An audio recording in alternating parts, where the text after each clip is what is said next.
Hey guys, tonight we're stepping back, way back, to a time when your idea of a pleasant afternoon stroll through a park would have been, well, let's just say optimistic.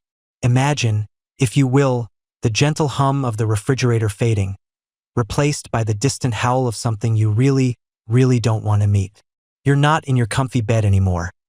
You're trudging through ankle-deep mud, the air thick with the scent of damp earth and unwashed humanity, and the nearest streetlight is about, 5 centuries away.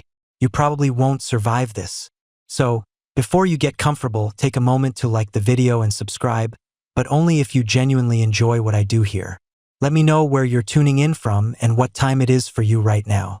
Now, dim the lights, maybe turn on a fan for that soft background hum, and let's ease into tonight's journey together. Picture this. You wake up, not to the gentle chirping of your alarm, but to the insistent crow of a rooster that sounds suspiciously close to your head. You pull back a rough wool blanket, and the chill of the unheated room bites at your nose. Outside, beyond the rough-hewn walls of your humble dwelling, lies not a neatly manicured lawn or a charming suburban street, but a world that is, by our modern standards, utterly, breathtakingly wild. This isn't just a patch of woods behind the local supermarket. This is the wilderness. In the early medieval period, much of Europe was a vast, sprawling tapestry of untamed nature.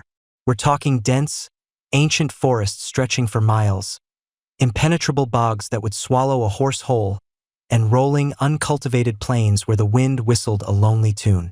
If you were looking for a Starbucks, you'd be sorely disappointed. If you were looking for a path that wasn't just a muddy track carved by centuries of hooves and feet, you'd be even more disappointed. This was a landscape that hadn't yet been tamed, mapped, or even fully explored by its human inhabitants. It was a world where nature truly reigned supreme, often with a rather stern hand. You step outside, perhaps to fetch water from a communal well, or to tend to a small patch of scraggly crops that are battling valiantly against weeds and hungry critters. The air smells different here, earthy, damp, with a faint tang of wood smoke from distant hearths.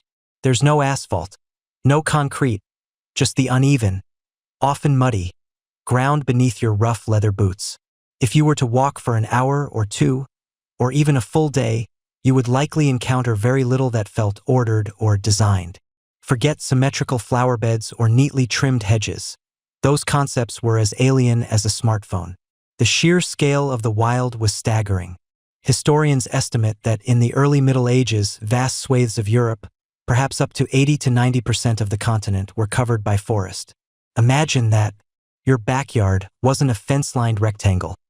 It was potentially miles of dense, dark woods where sunlight barely touched the forest floor. These were not the managed, pleasant forests we might stroll through today. These were primeval, often terrifying places, full of shadows and the unknown. They were places where, if you heard a twig snap behind you, your first thought wasn't, oh, probably a squirrel. But, please, let it just be a squirrel and not a hungry wolf, or worse. Travel was an odyssey. Roads, where they existed, were often Roman remnants, crumbling and overgrown, or simply muddy tracks that dissolved into impassable quagmires after a good rain. A journey of just a few miles could take hours, or even days on foot or horseback. There were no road signs, no convenient rest stops, and certainly no charming little inns with Wi-Fi and artisanal coffee. You relied on local knowledge, the sun, and the occasional, often dubious, advice from a passing stranger. Getting lost wasn't an inconvenience. It was a potentially fatal predicament. You might stumble upon a small, isolated village, a tiny island of human settlement in a sea of green, but more likely you'd just find more trees and more mud. It was enough to make you pine for a good GPS, even if you didn't know what GPS was. This untamed landscape wasn't just inconvenient. It was genuinely dangerous. Wolves, bears, and other predators roamed freely, posing a very real threat to livestock and even humans. Bandits lurked in the dense woods, preying on isolated travelers. And then there were the less tangible fears, the whispers of forest spirits, mischievous fae, or even malevolent demons that medieval folk genuinely believed inhabited these wild places. It was a world where every rustle in the undergrowth could be a sign of peril, where the dark depths of the forest harbored both sustenance and dread. You quickly learned to appreciate the safety of even the most rudimentary village palisade. Life, for most, was a constant negotiation with this powerful, indifferent nature. People harvested timber for building and fuel, foraged for wild berries and nuts, and hunted what game they could find. But this was a reactive existence, not a proactive one. They took what the wild offered, but they didn't control it. They didn't shape it to their will in any significant, widespread way. The idea of deliberately cultivating a large area for aesthetic pleasure, or even for optimized food production beyond a basic subsistence plot, was a foreign concept to many. You were too busy trying to survive the actual elements to worry about whether your petunias were thriving. Consider the average medieval peasant. Their garden, if you could even call it that, was likely a small, fenced-off patch directly adjacent to their dwelling. This tiny space was purely utilitarian. A few hardy vegetables, some medicinal herbs, perhaps a scraggly fruit tree if they were lucky. It was a defensive perimeter, a tiny bubble of human order against the encroaching chaos of the wild. Outside that fence, the world was a different beast entirely. It was a world that demanded respect, fear, and constant vigilance. This wasn't a landscape designed for leisure or beauty. It was a landscape of survival. The concept of green spaces, as we understand them today, parks, public gardens, even private lawns, simply didn't exist on any meaningful scale. Why would you deliberately cultivate a patch of green when the entire world around you was already green, albeit in a terrifyingly unkempt way? It would be like trying to build a sandcastle on a beach that's constantly being hit by a tsunami. The effort felt pointless when the wilderness was always ready to reclaim what was yours. There was also a profound sense of isolation. Villages were often separated by miles of this untamed terrain, making communication and trade difficult and dangerous. Communities were self-sufficient not by choice, but by necessity. News traveled slowly, if at all, and the outside world was largely a mystery. This isolation, born from the vastness of the wild, fostered a deep reliance on the immediate surroundings and the small, familiar world within one's village walls. It was a world where your social circle was probably limited to about 50 people, and if you didn't like them, tough luck. And yet, within this challenging environment, a fundamental human yearning for order, for beauty, and for a reliable source of sustenance began to stir. The very harshness of this untamed world made the idea of a cultivated space, a deliberate imposition of human will onto nature, incredibly appealing. It promised not just food, but safety, predictability, and a touch of comfort in a world that offered precious little of it. Historians still argue whether medieval forests were truly wild or if human activity, even then, subtly shaped them more than we imagine.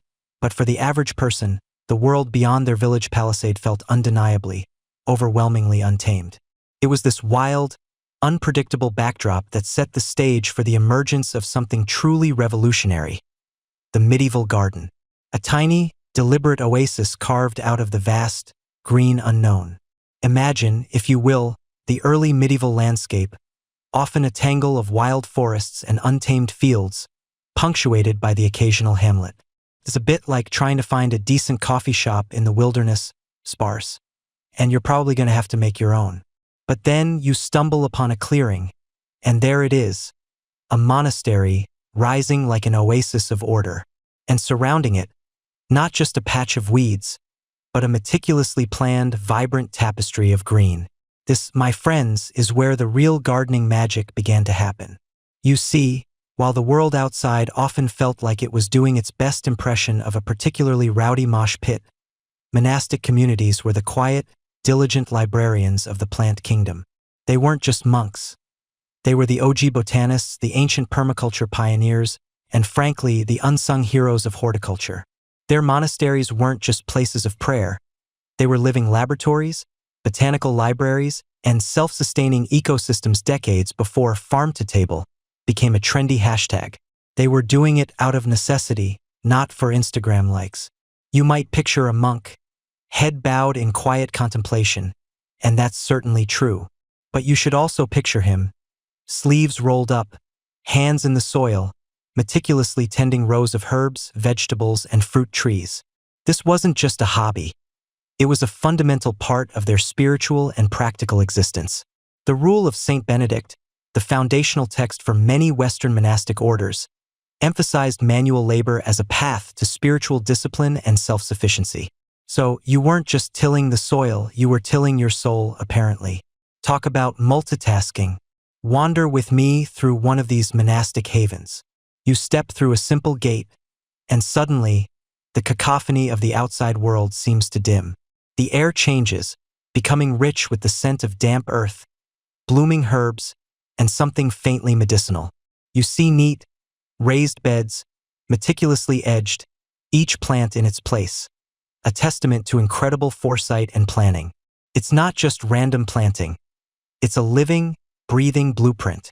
The monks, you quickly realize, were not just cultivating plants. They were cultivating knowledge. In a time when literacy was a rare commodity and books were precious, hand-copied treasures, monasteries were the custodians of ancient wisdom.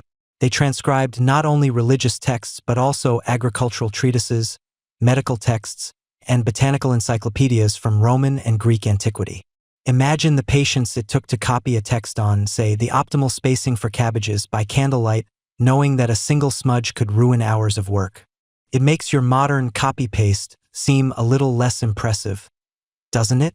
This preservation of knowledge meant that techniques for irrigation, soil enrichment, and pest control, often involving surprisingly pungent concoctions, weren't lost to the ages.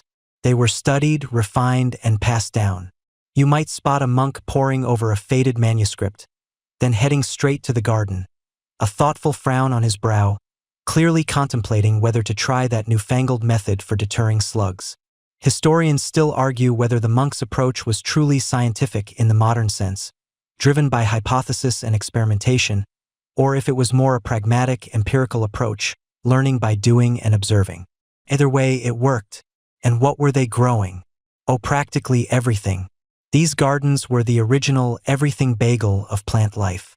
You'd find the hortus or kitchen garden, overflowing with staples: cabbage, onions, peas, beans, carrots, and various leafy greens.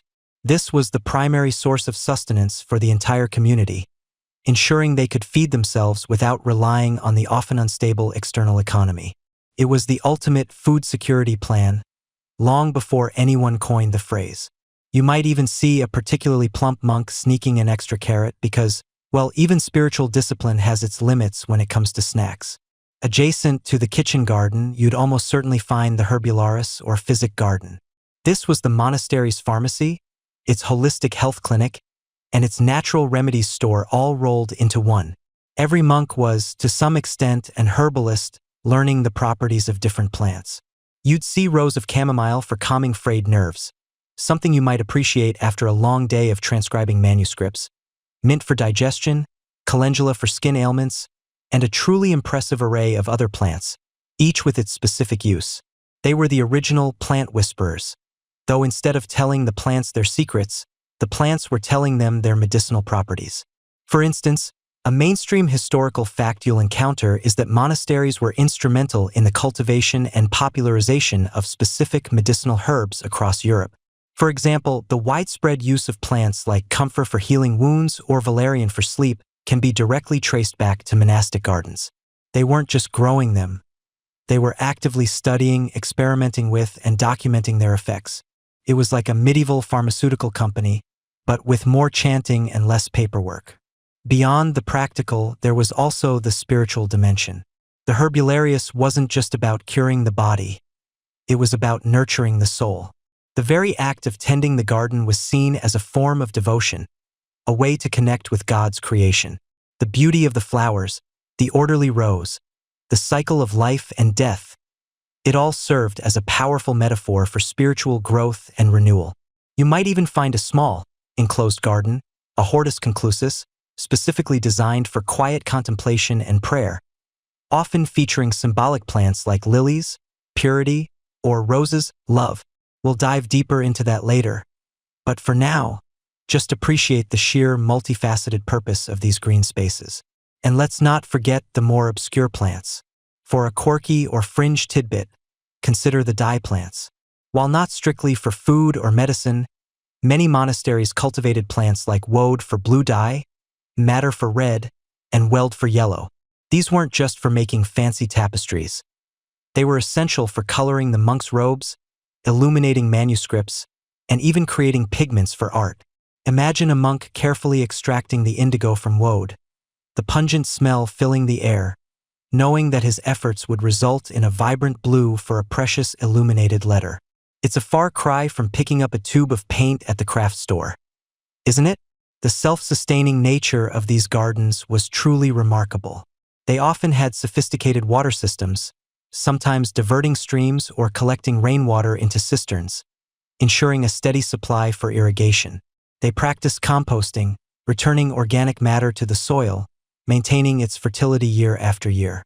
It was a closed-loop system, minimizing waste and maximizing output, demonstrating an ecological awareness that feels surprisingly modern. They were essentially running a highly efficient organic farm, a pharmacy, and a spiritual retreat center, all within their walls. Talk about vertical integration. So, as you walk away from the monastic garden, perhaps with the scent of lavender clinging to your clothes, you realize something profound. These monks, in their quiet dedication, weren't just growing plants.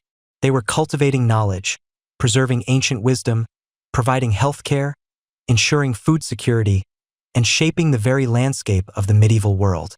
Their meticulous planning and hard work laid the groundwork for future botanical understanding and agricultural practices. They were the original green thumbs, and their legacy, though often overlooked, truly transformed life in the Middle Ages. They basically invented the concept of a sustainable living community centuries before anyone else even thought about it. You find yourself, perhaps a little weary from your travels through the untamed medieval landscape, standing at the formidable stone walls of a noble castle. It's imposing, isn't it? All those turrets, battlements, and the distinct lack of a welcoming open for tours sign. But as your gaze sweeps down from the towering keep, you notice something rather surprising, tucked within the outer bailey or nestled against a sun-drenched wall. A garden. Not just a patch of weeds, mind you, but a deliberate, cultivated space. This isn't just dirt and plants. It's a living, breathing testament to medieval ingenuity and, frankly, a yearning for something beautiful amidst the chaos. Imagine the clatter of armor, the shouts of guards, the smell of wood smoke, and, well, medieval life. Then you step, or perhaps you're gently led, through a small, often unassuming gate, and suddenly the world shifts. The sharp edges of the castle soften, the harsh light diffuses through leaves, and the air, for once, smells of damp earth, growing things, and perhaps a hint of lavender. These castle gardens, you see, were the aristocracy's private sanctuaries, their green oases in a world that rarely offered a moment of quiet contemplation. Let's be real, medieval noble life wasn't all jousting and feasting. It was often cold, drafty, and perpetually on edge. The threat of siege, famine, or disease was a constant hum in the background. So, when you design a castle, you're not just thinking about how to keep invaders out, you're also considering how to keep yourself and your household alive and, ideally sane when they do show up. This brings us to the first, rather practical purpose of these noble green spaces: essential provisions. You might picture a modern supermarket, aisles of exotic fruits, fresh vegetables from around the globe. Now erase that image. In the medieval era, if you wanted fresh produce, you either grew it, foraged it, or went without.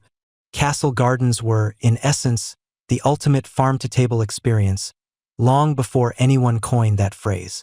They were meticulously planned kitchen gardens, often located within the castle walls or very close by, providing a vital source of sustenance. You'd find rows of cabbages, onions, carrots, and peas. Think hearty root vegetables that could store well, leafy greens that provided much-needed vitamins, and herbs for both flavor and medicine. It wasn't just about survival, it was about variety. Imagine eating gruel day in and day out, and then suddenly, there's a fresh herb to spice things up. It's the medieval equivalent of finding a forgotten bag of gourmet potato chips in your pantry. A small but significant joy. During a siege, these gardens transformed from a convenience into an absolute lifeline. While the granaries might hold grain and the cellars might store preserved meats, fresh food was a finite resource. A well-stocked garden could extend the resilience of a castle's inhabitants for weeks, even months. You'd be harvesting everything, from the last turnip to the first tender spring greens. Even the fruit trees, like apples, pears, and plums, weren't just for a sweet treat. They were caloric powerhouses, providing energy when supplies ran low. This self-sufficiency was not just an aspiration. It was a strategic imperative. You simply couldn't rely on external supply lines when your very existence was under threat. Beyond simple sustenance, these gardens also offered crucial defensive advantages. Now, you're probably not imagining a medieval gardener armed with a trowel, fending off invaders with a particularly aggressive zucchini. That would be quite a sight, wouldn't it? But the defensive role was more subtle, yet equally important. Firstly, clear sightlines were paramount. A well-maintained garden, with its neat paths and low-lying plants, offered no cover for approaching enemies. Imagine trying to sneak up on a castle through a perfectly manicured lawn. You'd stick out like a sore thumb. Thorny bushes, like hawthorn or wild roses, strategically planted, could form a prickly, living barrier, slowing down or even deterring an initial assault. It's less about stopping a battering ram and more about making life just a little bit harder for the foot soldiers trying to get to the walls. Furthermore, the very walls that enclosed these gardens were often extensions of the castle's defensive perimeter. They might be lower than the main castle walls, but they added another layer of protection, creating a series of concentric obstacles that an attacker would have to breach. The layout of paths and beds could even be designed to funnel invaders into kill zones if they managed to breach an outer wall. While historians still argue whether the primary design impetus for all castle gardens was truly utilitarian or primarily aesthetic, the practical benefits of a well-ordered, visible, and somewhat obstructive outer garden are undeniable. It's like a medieval security system, but with more flowers and significantly less beeping. But let's pivot from the gritty reality of sieges and the practicality of provisions to something a little more luxurious. Because, let's face it, even the toughest knight or the most stoic lady needed a break. This is where the private sanctuary aspect truly shines. Castle life, as you might imagine, could be utterly overwhelming. Large households, constant noise, the ever-present threat of conflict, and the general lack of personal space meant that finding a moment of peace was like finding a unicorn at a flea market. The garden offered precisely that. You step from the dim, often smoky great hall, where the air is thick with the smell of roasting meat and unwashed bodies, into a space filled with light, fresh air, and the gentle hum of bees. It's a sensory bomb. The vibrant colors of blooming flowers, the soothing sound of a trickling fountain, if you were lucky enough to have one, the sweet scent of roses and honeysuckle, these were deliberate design choices, crafted to stimulate the senses and calm the mind. Imagine the relief of sitting on a stone bench, perhaps under the dappled shade of a fruit tree, the sun warming your face, and listening to the birds sing. It's a little slice of paradise, literally enclosed and protected from the harsh outside world. These tranquil spaces were where the aristocracy could unwind, reflect, and engage in more refined pursuits. Ladies might gather to embroider, read, or simply enjoy the fresh air away from the clamor of the main keep. Lords might walk the paths, discussing strategy or simply enjoying a moment of quiet contemplation away from the demands of their vassals. This was also the setting for courtly love, those idealized, often unrequited, affections between knights and noble ladies. You can almost picture them, strolling hand in hand, or perhaps just side by side, depending on the level of propriety, through rose arbors, whispering sweet nothings, or reciting poetry. It's far more romantic than trying to woo someone next to a pig pen. Wouldn't you agree? One quirky tidbit about these pleasure gardens, particularly in the later medieval period, is the increasing popularity of the mount, or motte, within the garden. This wasn't a defensive earthwork, but a small, artificial hill, often spiral-shaped, with a path winding to the top. From this elevated position, you could gain a better view of the entire garden, the castle, and even the surrounding landscape. It was a subtle way of elevating oneself, both literally and figuratively, above the everyday, providing a fresh perspective and a sense of mastery over their cultivated domain. Imagine climbing your own little garden mountain, feeling like the king or queen of your miniature world. It's a bit like having a really fancy, very old-fashioned treehouse, but without the risk of splinters. So, you see, the castle garden was far more than just a pretty patch of green. It was a multifaceted space, born of necessity and refined by desire. It fed the body, offering sustenance and medicine in uncertain times. It aided in defense, providing clear sight lines and protective barriers. And perhaps most importantly, it nourished the soul, offering moments of rare tranquility, beauty, and refined pleasure in a world that often lacked all three. It was a microcosm of medieval life itself, practical, resilient, and surprisingly capable of cultivating profound beauty in the most challenging of circumstances. Imagine, if you will, the medieval world outside the castle walls or the monastery cloisters. It's a place of vast, untamed wilderness, where forests loom and dangers, both real and imagined, lurk in every shadow. Life is often public, communal, exposed. But then, you step through a gate, a single humble wooden door set into a towering wall, and the world shifts. The clamor of the marketplace, the distant bray of a donkey, the ever-present chill of the wind, they all fade, muffled by stone and earth.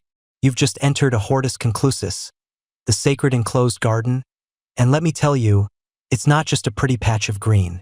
It's a whole vibe, a spiritual sanctuary, and perhaps the medieval equivalent of finding that perfect, quiet coffee shop with excellent Wi-Fi.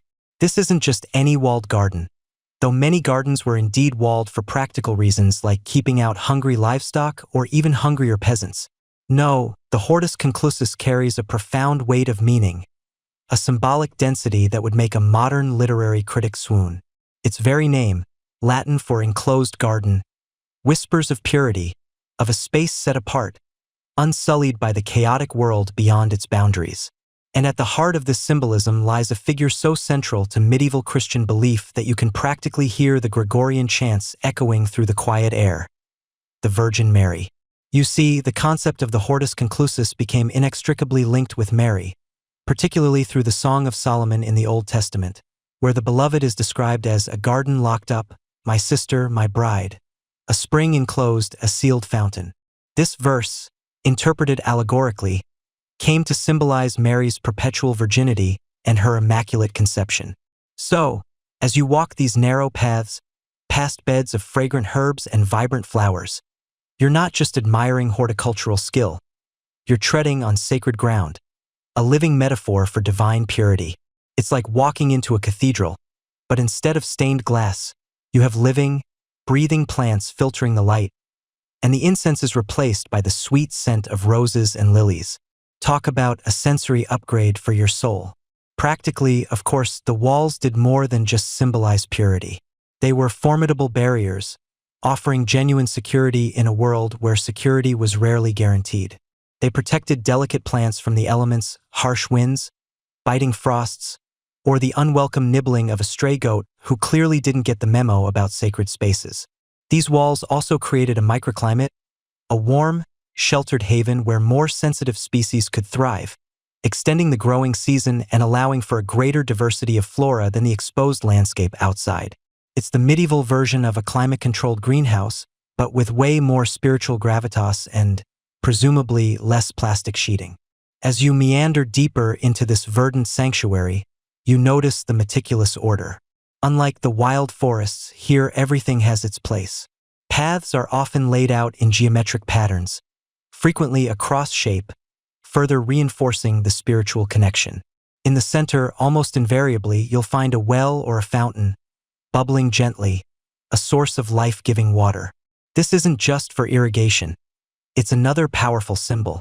Water, in medieval thought, represented cleansing, renewal, and divine grace.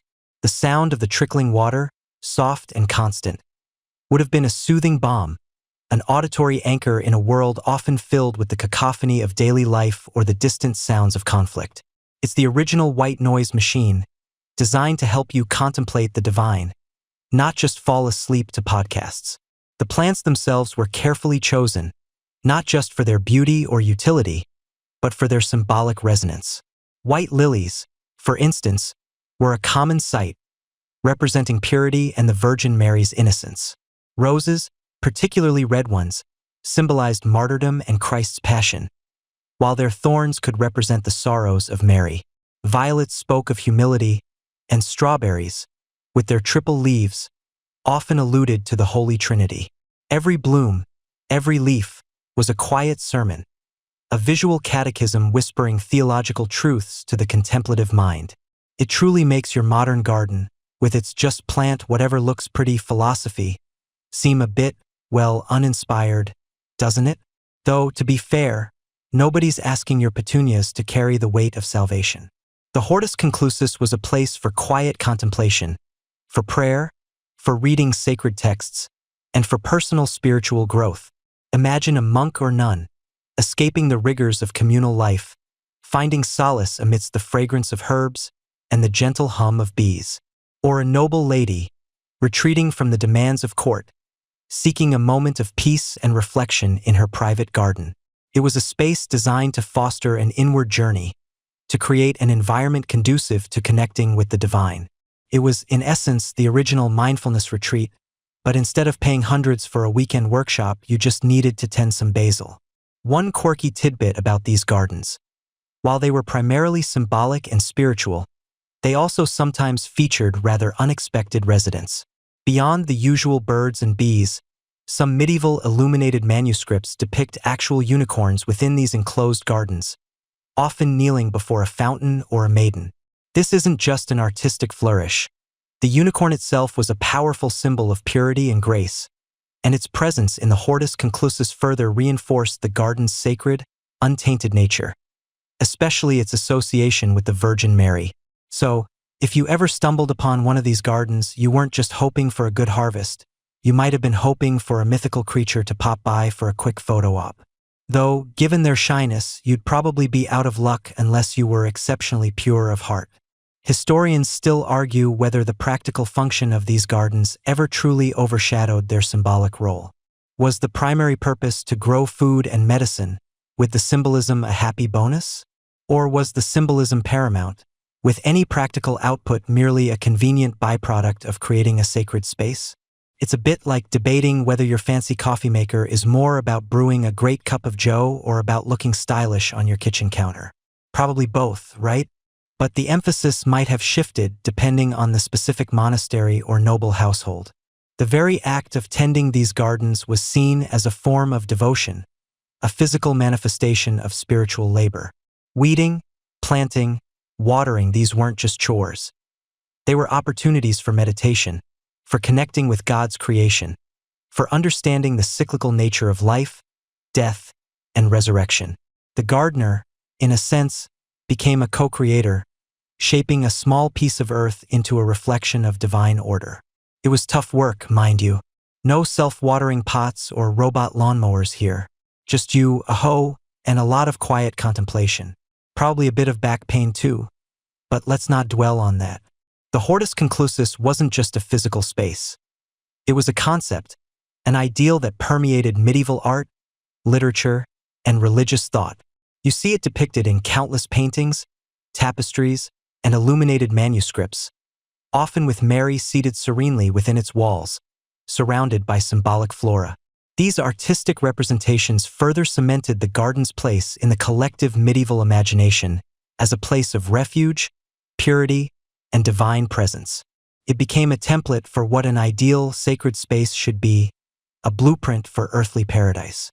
So, as you step back through that humble wooden door, leaving the quiet sanctuary behind and re-entering the bustling medieval world, you carry with you a sense of peace, a whisper of purity. The Hortus Conclusus wasn't just a garden. It was a spiritual fortress, a living prayer, and a testament to the medieval mind's profound connection between the natural world and the divine. It reminds us that even in the most turbulent times, humanity seeks out spaces of quiet beauty, places where the soul can breathe, and where, perhaps, a unicorn might just be lurking around the next rose bush. All right, settle in, because today we're stepping into a different kind of medieval green space. Forget the grand lawns and the pretty rose trellises for a moment. Today, you're not strolling through a pleasure garden, but rather you're entering what was, for many, the closest thing they had to a hospital, a pharmacy, and even a doctor's office, all rolled into one fragrant living sanctuary, the medieval apothecary garden. As you push open the creaking wooden gate, the air hits you differently here. It's not just the sweet perfume of roses, though a few might linger. Instead, a complex symphony of earthy, pungent, minty, and sometimes startlingly bitter scents wafts over you. This isn't just a place of beauty. It's a workshop, a laboratory, and a repository of life-saving, or at least life-improving, knowledge. Imagine trying to get a prescription filled when your local pharmacy was literally just a patch of dirt, meticulously cultivated, of course. No WebMD back then, thank goodness, or perhaps a not-so-much. At least you couldn't Google your symptoms and immediately diagnose yourself with a rare tropical disease while suffering from a common cold. In an age before antibiotics, before advanced surgical techniques, and certainly before the widespread understanding of germ theory, illness was a constant, terrifying companion. A simple cut could turn deadly. A fever could claim a life within days. The medieval world, for all its castles and cathedrals, was a place where life was often brutally short and riddled with pain. And into this world, the gardens stepped up, offering a glimmer of hope. Monastic communities, in particular, became the custodians of medical knowledge, meticulously tending their herbularius or herb garden, and copying ancient texts like Dioscorides de Materia Medica or the works of Galen and Hippocrates. These were the encyclopedias of their day, detailing plant properties and preparations. You walk deeper into the garden, your feet crunching on the gravel path. Each neatly segmented bed holds a different botanical marvel, labeled, if you're lucky enough to be in a well-organized monastic or noble garden, with a small wooden marker. Here, you see the familiar, like mint, its leaves of vibrant green, promising relief from an upset stomach. Over there, chamomile, its delicate white and yellow flowers a soothing balm for frayed nerves or restless sleep. But then you encounter the more potent, the more mysterious. Perhaps a patch of opium poppies, their elegant heads swaying gently, holding the power to dull the most excruciating pain, though also to ensnare those who sought too much solace. Or the unassuming willow, its bark, when boiled, offering a precursor to modern aspirin, a natural painkiller and fever reducer. Medieval healers, whether they were the learned monks and physicians of the great universities, the village wise women with generations of oral tradition, or the local apothecaries who began to emerge in towns, all relied heavily on these living pharmacies. They understood, through centuries of trial and error, which plants could staunch bleeding, like yarrow, often called soldier's woundwort, which could bring down a fever, like feverfew, whose name pretty much gives it away, or which might ease a persistent cough, like mullein with its velvety leaves. Their understanding of the human body, however, was often rooted in what we now call the humoral theory, a mainstream historical fact you'll encounter often when discussing medieval medicine. This theory, inherited from ancient Greek and Roman thinkers, posited that the body was composed of 4 basic substances or humors: blood, phlegm, yellow bile, choler, and black bile, melancholy. Each humor was associated with a specific temperament and a set of qualities: hot/cold, wet/dry. Health was believed to be a state of perfect balance among these humors. Illness, therefore, was an imbalance. So, if you were feeling hot and feverish, you might be prescribed a cooling herb to balance out an excess of blood or yellow bile. If you were melancholic, a warming herb might be in order. It's a fascinating, if sometimes overly simplistic, way of looking at the body, and it dictated much of the medieval medical approach. Feeling a bit too sanguine today, are we? A medieval physician might ask, before prescribing a nice nettle tea. You bend down, examining a plant with broad, ribbed leaves. Plantain. Not the banana-like fruit, mind you, but the common weed that often pops up in your own lawn. In the medieval garden, this humble plant was a superstar. Crush its leaves, apply it to a wound, and it was believed to draw out poisons and promote healing. It was the medieval equivalent of your first aid kit's antiseptic wipe, but, green and grown in dirt. Now, for a slightly quirky tidbit, let's talk about the doctrine of signatures. This fascinating, though ultimately unscientific, belief held that God had conveniently marked plants with signs, signatures, indicating their medicinal uses. So, if a plant had heart-shaped leaves, it must be good for the heart. If a plant had a yellow flower, it might be good for jaundice, a yellowing of the skin. And if a plant's root resembled a human figure, like the infamous mandrake, it was considered exceptionally powerful, often used in rituals as much as in medicine. Imagine trying to explain that to a modern pharmacologist. Yes, this herb with the brain-like convolutions? Clearly, it's for improving memory. It sounds like something out of a fantasy novel, but for centuries, it profoundly influenced how people viewed and used plants. The process of turning these living plants into usable remedies was an art form in itself. You might hear the rhythmic thudding of a mortar and pestle from a nearby shed, as dried herbs are ground into fine powders. You might catch the scent of simmering concoctions, as leaves and roots are boiled down into potent teas or decoctions. Salves and poultices were common, applied directly to the skin for aches, pains, and infections. Tinctures, where herbs were steeped in alcohol, were also known, though less common than water-based preparations.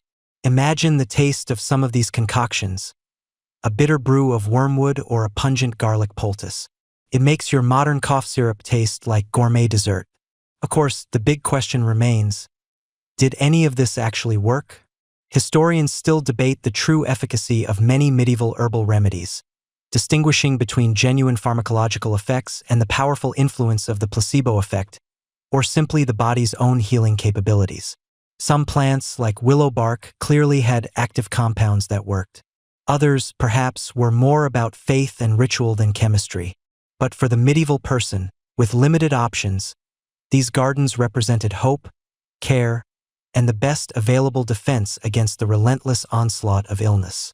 The apothecary garden wasn't just for the wealthy or the cloistered monks.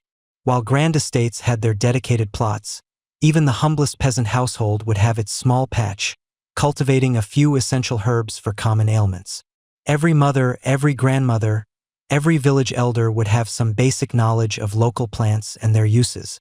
It was an essential part of daily life, a form of self-sufficiency that extended beyond just putting food on the table.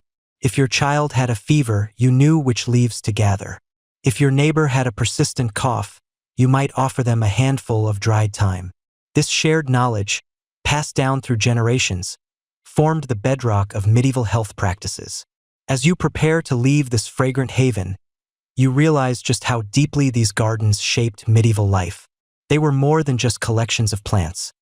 They were centers of knowledge, places of healing, and symbols of humanity's enduring quest to understand and harness the natural world for its own well-being. From the grand monastery herbularius to the tiny cottage plot, these gardens were the unsung heroes of medieval health, laying foundational groundwork for the complex pharmacological world we inhabit today. Many modern medicines, from aspirin to certain cancer drugs, trace their origins back to the very plants cultivated in these ancient healing spaces. The spirit of the medieval apothecary garden, where every leaf held a promise, lives on, echoing in every pharmaceutical laboratory and every bottle of herbal supplement on your shelf. Imagine, for a moment, you've woken up in the medieval world. Your stomach rumbles. What's for breakfast? Well, it's not a quick trip to the 24-hour convenience store, is it? There's no fridge humming in the corner, no delivery app waiting on your phone, certainly no global supply chain bringing you fresh blueberries from halfway across the world in January. In this world, if you wanted to eat, if you wanted to survive, your gaze inevitably turned to the earth, specifically to the garden. You see, for most people in medieval society, the garden wasn't a luxury, a hobby, or a quaint patch of pretty flowers. It was the absolute, undeniable backbone of their diet. It was their supermarket, their pharmacy, and, in many ways, their entire culinary world. Every root, every leaf, every berry that found its way into a medieval pot or onto a trencher, which, by the way, was often just a thick slice of stale bread doubling as a plate, talk about sustainable dining, likely began its journey in the carefully tended soil of a garden. Think about the staples. While grains like wheat, barley, and rye were the foundation, providing the calories for bread and ale, the true fuel of the medieval era, it was the garden that provided the vital supporting cast, the nutrient-rich accompaniments that made life more than just a constant carb fest. You're looking at your typical medieval meal, and what do you see? Pottage. A thick, hearty stew that was the workhorse of the medieval kitchen. And what went into that pottage? Everything. Literally everything edible that could be grown. You'd find a dizzying array of vegetables that might surprise you, given our modern preconceptions of a bland medieval diet. Root vegetables were kings of the underground kingdom. Carrots, parsnips, turnips, and various types of beets, all providing essential sustenance and a satisfying earthy sweetness. These weren't always the perfectly uniform specimens you pick up today. They were gnarled, robust, and packed with flavor. Then there were the legumes, peas, beans, and lentils, the protein powerhouses of the medieval diet, often dried and stored to provide nourishment through the lean winter months. Imagine the comforting smell of a simmering pot of split pea pottage, thick and warming on a cold, damp evening. It's the kind of smell that promises survival. Leafy greens were also abundant, though perhaps not always consumed in the crisp, raw salads we adore today. Cabbage, kale, spinach, or plants very much like it, and various wild greens that were cultivated or foraged, all contributed to the daily intake of vitamins and minerals. These were often boiled down, sometimes to mush, but they were vital. You might even find yourself pondering the wisdom of eating a raw salad in an era without modern sanitation, and quickly decide that a well-boiled cabbage leaf is probably the safer, if less exciting, option. But sustenance wasn't the only goal. Medieval gardens also provided flavor and variety, transforming what could have been a monotonous diet into something far more interesting. Herbs were absolutely indispensable. Sage, thyme, parsley, mint, dill, fennel, savory. These weren't just pretty additions. They were the medieval chef's spice rack. They masked the taste of less than fresh meat, aided digestion, and simply made food taste good. Imagine the subtle aroma of fresh mint wafting from a garden patch, ready to be chopped into a stew or brewed into a calming tea. It's a sensory experience that grounds you. Fruits, too, were a cherished part of the garden's bounty. Apples, pears, cherries, plums, and various berries were grown extensively. These weren't just for eating fresh. They were dried, preserved in honey, or fermented into cider and perry, ensuring a taste of sweetness and vital nutrients throughout the year.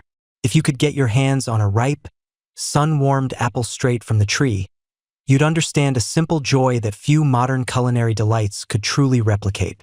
It wasn't about exotic imports. It was about celebrating what the earth gave you, right outside your door. This emphasis on local produce meant that the medieval diet was inherently seasonal. You ate what was available when it was available. Spring brought fresh greens and young vegetables. Summer exploded with fruits and new crops. Autumn was for harvesting and preserving, and winter was for relying on dried, salted, or pickled goods. There was no denying the rhythm of the seasons when your next meal depended entirely on it. This might sound restrictive to our modern palates, but it also fostered an incredible ingenuity in food preservation and a deep appreciation for the fleeting abundance of each season.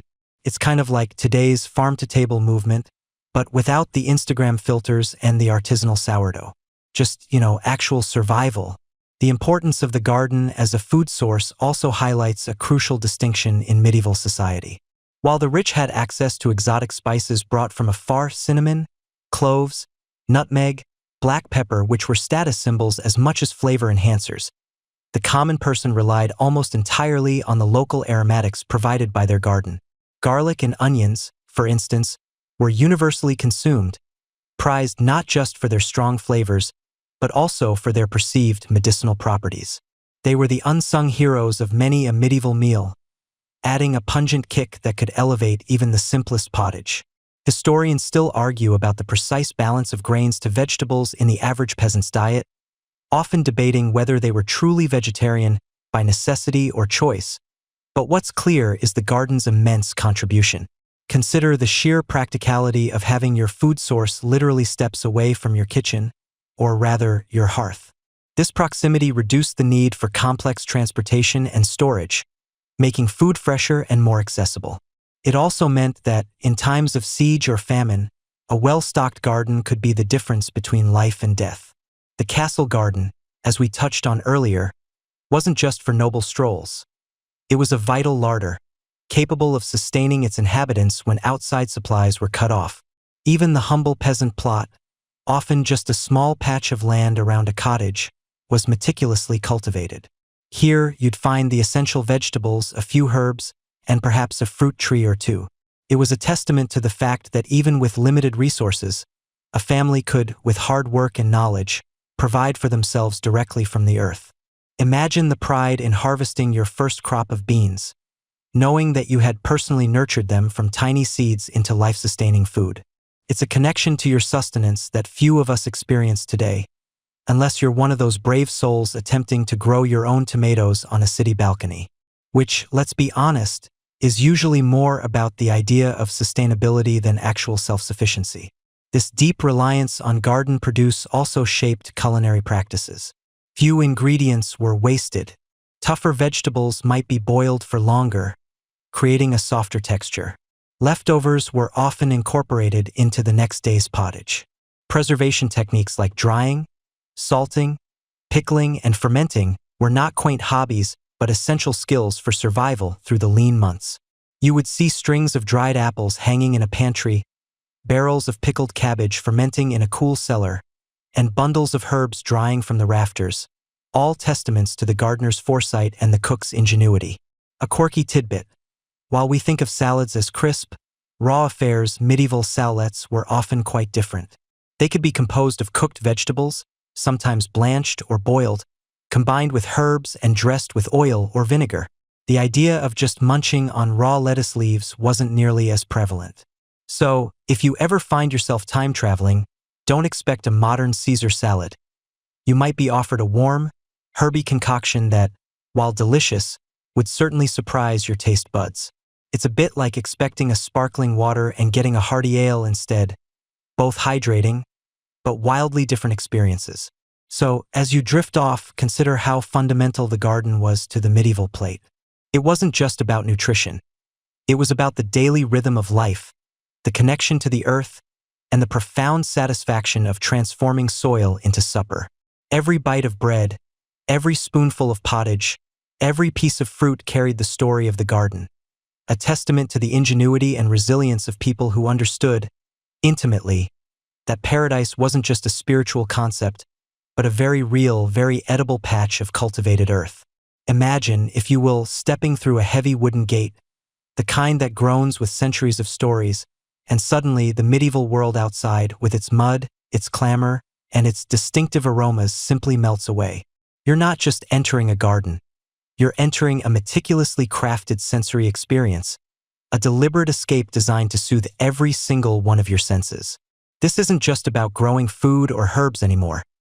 This is about beauty, about delight, about creating a little slice of heaven on earth. First, your eyes adjust, and you're met with a kaleidoscope of color. Forget the muted, drab palette you might associate with the medieval period. These gardens were vibrant. You see the deep crimson of roses, not just any roses, but the ancient varieties, perhaps the Rosa Gallica, with its powerful, sweet perfume, or the delicate blush of the Rosa alba. There are the pristine whites of Madonna lilies, standing tall and proud, symbols of purity, yes, but also just stunning to look at. Irises, violets, marigolds, a riot of hues that pop against the green backdrop of manicured lawns and carefully tended beds. It's like someone decided to take all the most cheerful pigments available and just spread them out for your viewing pleasure. And no, they weren't scrolling TikTok for garden inspo.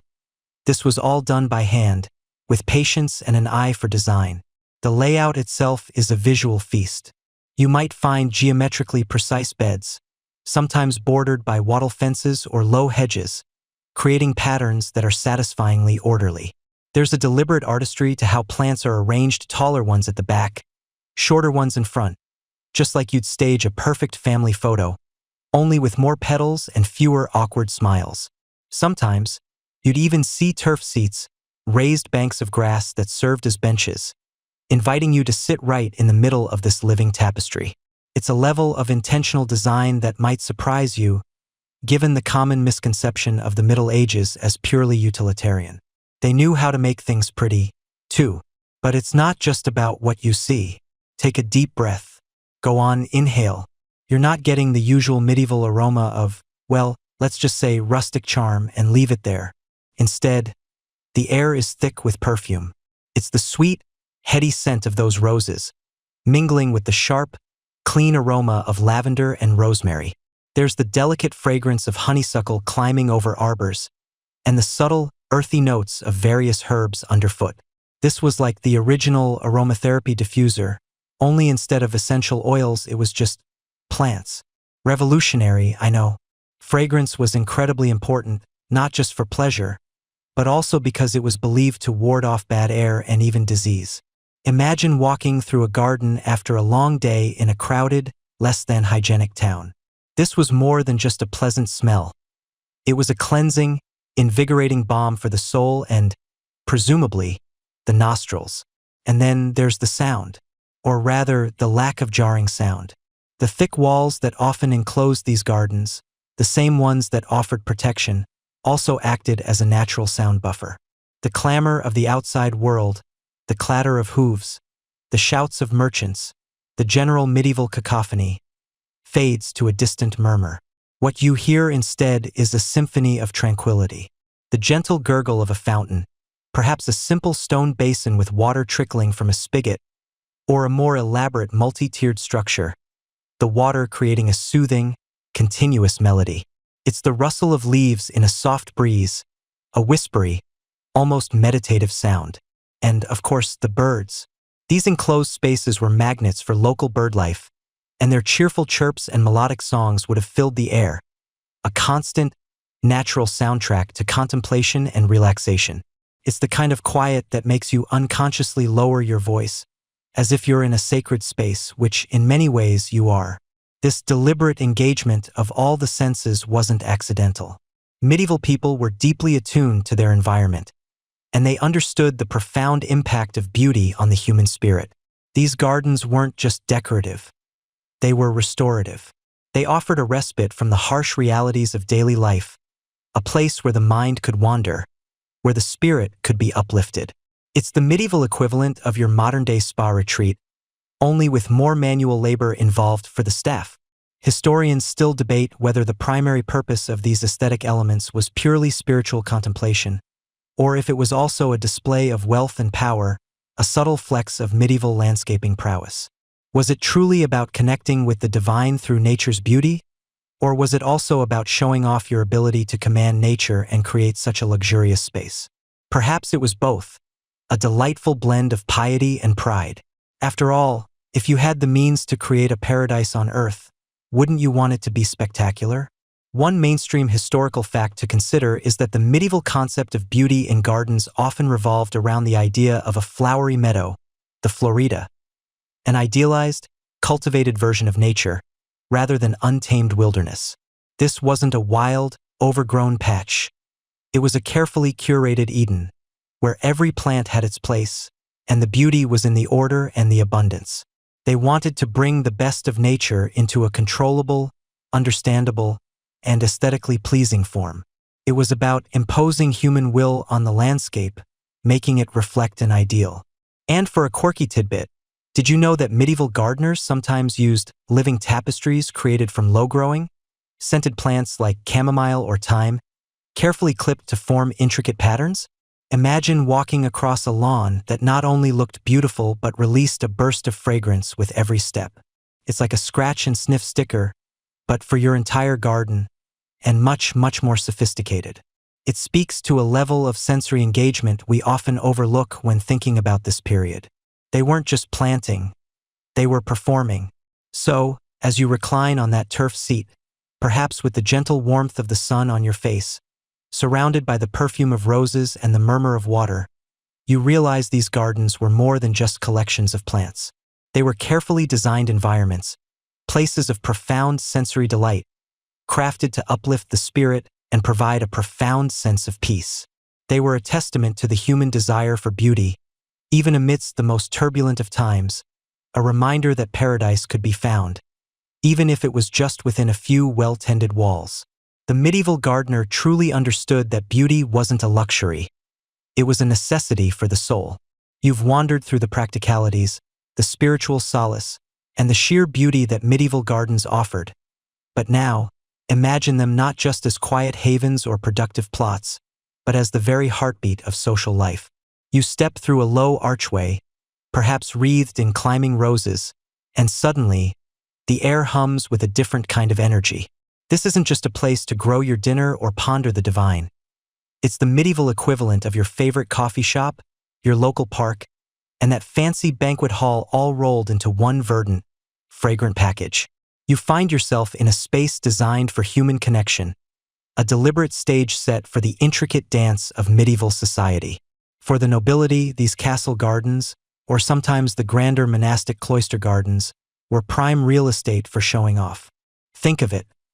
You've got your carefully cultivated flower beds, your geometrically perfect paths, perhaps a trickling fountain that sounds like a permanent ASMR track, and all of it, a subtle flex of power and wealth. You don't just have a garden, you host in a garden. And hosting back then was practically an Olympic sport. Imagine a warm summer afternoon.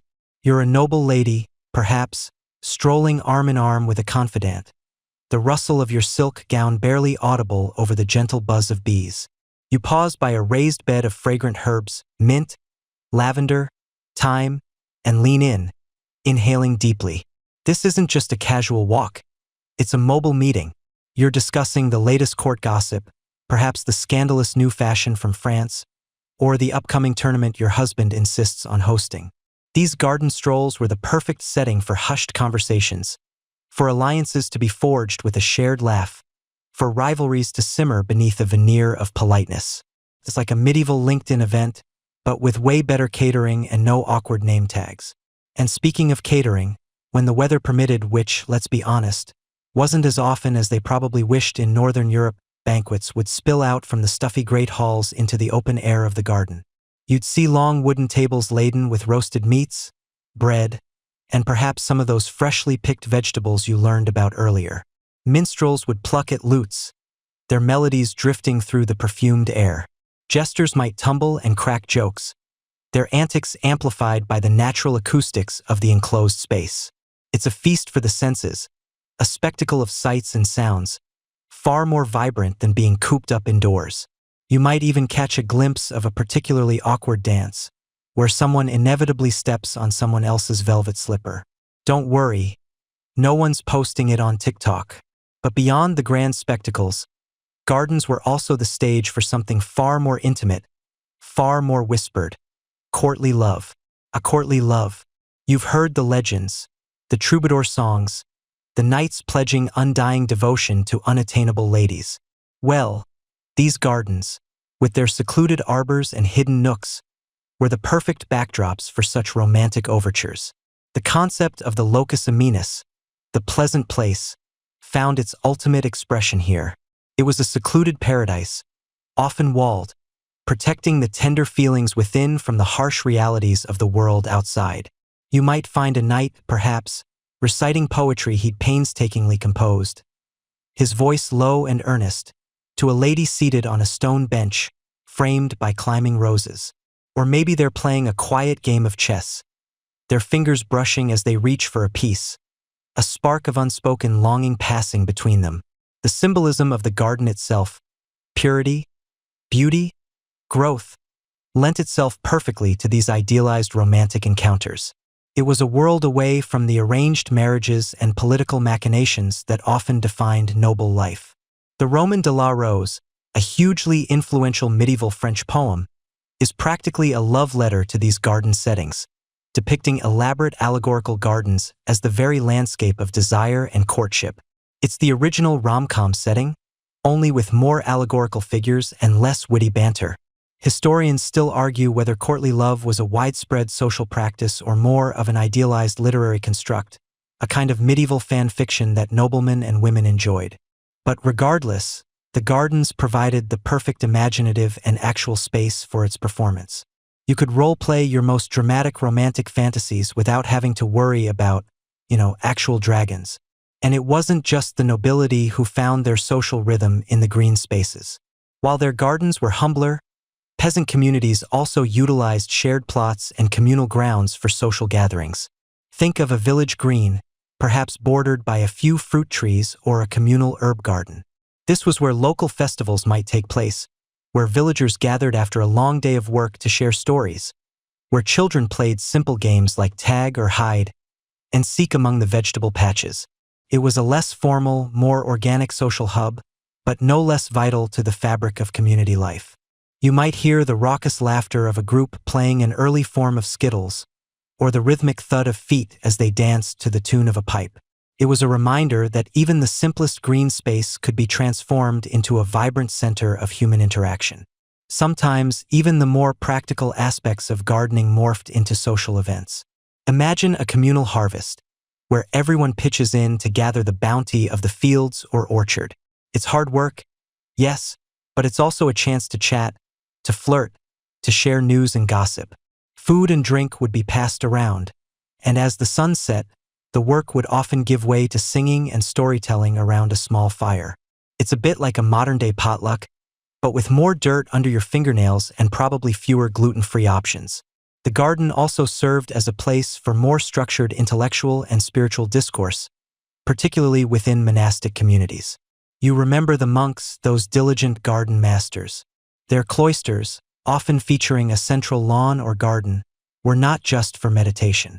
You'd see monks pacing slowly, deep in theological debate with a visiting scholar, their voices low and measured, the soft crunch of gravel underfoot providing a rhythmic backdrop.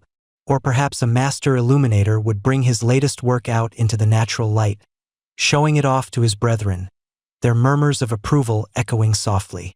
It was a place for shared learning, for quiet contemplation that often led to lively discussion, for the exchange of ideas that shaped the intellectual landscape of the age. Even the simple act of walking in the garden could be a social affair. The medieval equivalent of a power walk, perhaps, but with much better scenery. You could discuss philosophy, plan strategy, or simply enjoy the company of another soul in a world that, outside these walls, was often harsh and unforgiving. The beauty and tranquility of the garden provided a balm, a space where social anxieties might lessen and genuine connection could flourish. It was a deliberate escape, a curated reality where the stresses of daily life could, for a time, be forgotten in the company of others. These spaces, whether grand castle grounds or humble village plots, fundamentally shaped community life by providing designated areas for interaction beyond the confines of cramped homes or dusty marketplaces. They were places of respite, of celebration, and of quiet communion. They allowed for the performance of social rituals, from the grandest feasts to the most intimate confessions of love. They offered a sensory richness that enhanced every social interaction, weaving the scent of roses, the sound of water, and the sight of vibrant blooms into the very fabric of medieval human connection. You realize that long before we had public parks or community centers, medieval gardens were already doing the heavy lifting of bringing people together, proving that sometimes all you need for a good party is a little bit of green space and a whole lot of imagination. Section 9. Now settle in, because we're about to wander into the truly fascinating, often mind-bending world of medieval garden symbolism. If you thought medieval life was all just knights, castles, and a rather unfortunate lack of indoor plumbing, you're only seeing the surface. Beneath the dirt, between the petals, and within the very layout of these green sanctuaries, lay layers upon layers of meaning, like a particularly complex onion, but, a pretty one that smells nice. You see, for the medieval mind, nothing was just what it seemed. The world was a vast, intricate tapestry woven by a divine hand, and every thread, every color, every pattern held a deeper significance. A flower wasn't just a flower, it was a sermon. A tree wasn't just timber, it was a testament. It was as if their entire reality was one giant, immersive allegory. And the garden? That was the ultimate symbolic playground. It was their version of a virtual reality game, only instead of a headset, you had dirt on your knees and the scent of roses in your nose. Let's start with the garden itself as an enclosed space. Remember our old friend, the Hortus Conclusus? That walled garden we talked about as a private sanctuary? Well, its physical enclosure was deeply symbolic. You step through that gate, and you're not just leaving the dusty, chaotic streets behind. You are, in a very real sense, leaving the profane world. You're entering a space of order, purity, and contemplation, a little slice of paradise on earth. It's like when you finally close your bedroom door after a long day, only instead of a pile of laundry, you're greeted by the sweet perfume of lilies and the gentle hum of bees. Much more relaxing, wouldn't you agree? This wasn't just about keeping out pesky peasants or stray livestock. It was about creating a sacred precinct, a mini Eden where the soul could find peace and commune with the divine. And what about the plants themselves? Oh boy, did they pack a punch. Every bloom, every leaf, every fruit had a story to tell, a virtue to embody, or a spiritual truth to reveal. Let's pluck a few of the superstars from this botanical cast. The rose, for instance. The rose. It's not just the queen of flowers because it's pretty. It's practically the medieval equivalent of a multi-purpose symbol. Its delicate petals and intoxicating fragrance spoke of beauty, love, and purity, often associated with the Virgin Mary, who was frequently referred to as the mystical rose. But those thorns? They weren't forgotten. They symbolized the suffering of Christ or the sorrows of Mary. So, you could have a white rose for purity and joy, or a red rose for martyrdom and Christ's blood. It's a bit like buying a multi-tool where every blade is a different theological concept. And speaking of roses, did you know that the famous Wars of the Roses, fought between the houses of Lancaster, Red Rose, and York, White Rose, for the English throne in the 15th century, perfectly illustrates how deeply ingrained these floral symbols were in the public consciousness? It wasn't just about family crests. It was about potent, recognizable emblems that resonated with everyone. Then you have the lily, another absolute favorite, especially the white Madonna lily. With its pristine white petals and golden stamens, it was the ultimate symbol of purity, innocence, and virginity. You'll see it constantly in medieval art, particularly in depictions of the Annunciation, where the Archangel Gabriel presents a lily to Mary, signifying her immaculate conception. It's the visual equivalent of a sparkling, clean slate, ready for divine inscription. Don't forget the humble violet, often found nestled beneath other plants. Its modesty and demure appearance made it a symbol of humility, a virtue highly prized in medieval Christian thought. It was saying, "Hey, I'm here, I'm pretty, but I'm not going to shout about it." A lesson many of us could probably still learn, especially on social media. The strawberry, surprisingly, held a deep spiritual meaning. Its low-growing habit and trifoliate leaves, 3 leaves per stem, linked it to the Holy Trinity, while its red berries symbolized righteousness and the blood of Christ. It was often depicted in paradise gardens, signifying the fruits of eternal life. So next time you're enjoying a strawberry shortcake, just remember, you're basically eating a theological treatise. Even common herbs had their allegorical roles. Rosemary, with its evergreen foliage, symbolized remembrance and fidelity. Thyme spoke of courage, mint of virtue, and sage of wisdom and immortality. Imagine having a herb garden that wasn't just for cooking but also served as a daily reminder of the virtues you should strive for. It's like a living, fragrant self-help book. Beyond individual plants, the very design of the garden was laden with meaning. The paths, for instance, often formed a cross shape, aligning the garden with Christian cosmology and reminding the visitor of Christ's sacrifice. A central fountain or well wasn't just a practical water source. It was the fons vitae, the fountain of life, symbolizing divine grace, the cleansing power of baptism, or even the flowing blood of Christ. Its bubbling waters were a constant, soothing reminder of spiritual refreshment. Trees, too, had their roles. The tree of life and the tree of knowledge from the Garden of Eden were archetypal influences.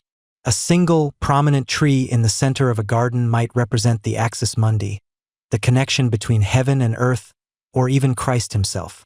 Orchard trees, bearing fruit, symbolized the bounty of God's creation and the fruits of salvation.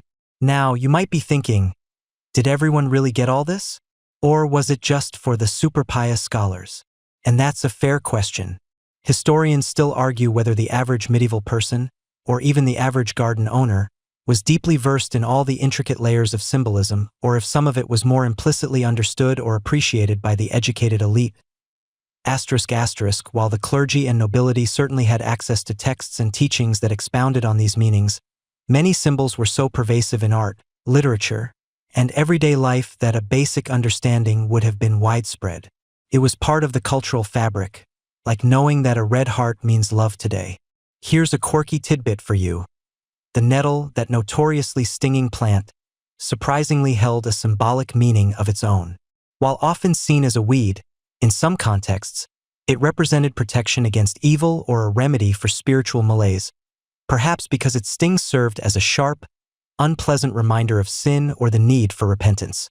So, if you stumbled into a patch of nettles, you weren't just getting a rash. You might be getting a spiritual wake-up call. Talk about tough love from nature. The entire garden, then, functioned as a kind of living sermon, a mnemonic device, and a stage for spiritual contemplation. It was a place where you could quite literally walk through your faith, ponder theological concepts, and meditate on the divine. The beauty of the flowers, the scent of the herbs, the gentle sound of water, all these sensory delights were not merely for pleasure, but were intended to elevate the mind and soul towards God. It was a multisensory experience designed to foster spiritual growth. Imagine trying to design a modern app that does all that with just pixels and sound. Good luck. So, when you see a medieval garden in a manuscript illumination or a tapestry, don't just admire its pretty colors. Try to peek behind the petals, listen to the silent sermons of the plants, and understand that you're looking at a deeply meaningful landscape, a microcosm of the medieval worldview, where every leaf, every bloom, and every stone whispered tales of faith, virtue, and the eternal. It's a testament to a time when people sought meaning in every corner of their existence, especially in the quiet, verdant embrace of their beloved gardens.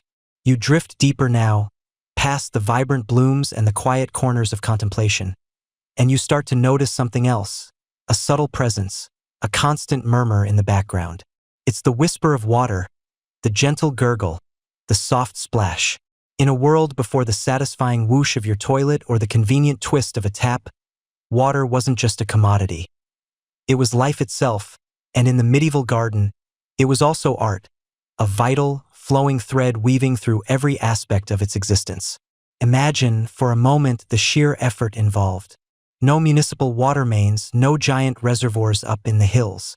Every drop that nourished those medieval plants, filled those decorative pools, or refreshed a thirsty gardener, had to be sourced, channeled, and coaxed into place. It's enough to make you appreciate your modern water bill, isn't it? Though, to be fair, they probably didn't have to worry about late payment fees back then. The most basic, yet utterly critical, role of water was simply keeping things alive. You see the parched earth outside the garden walls, the way crops struggle in a dry spell. But step inside, and you're met with lush greenery, vibrant flowers, and burgeoning vegetables. This isn't magic. It's medieval ingenuity. Gardeners, whether monks or royal estate managers, were masters of water management. They understood that plants, much like you after a long Netflix binge, need a consistent drink. Their irrigation systems, while perhaps lacking the sophisticated drip lines of today, were remarkably effective. You might spot shallow channels or rills carved into the earth, gently sloping downhill, guiding water from a nearby spring, river, or well directly to the plant beds. Sometimes, you'd see a series of small, interconnected ponds or even terraced beds designed to capture and hold rainwater, allowing it to slowly seep into the soil. It was all about gravity, patience, and a deep understanding of the land. Think of it as ancient, low-tech smart irrigation. No apps required, just a shovel and a good eye for topography. Beyond mere survival, water was a key player in the garden's aesthetic and symbolic power. Enter the fountain. Ah, the medieval fountain. Not just a pretty centerpiece, though they certainly were that. These structures were often marvels of engineering for their time. You hear the rhythmic splash, the steady flow.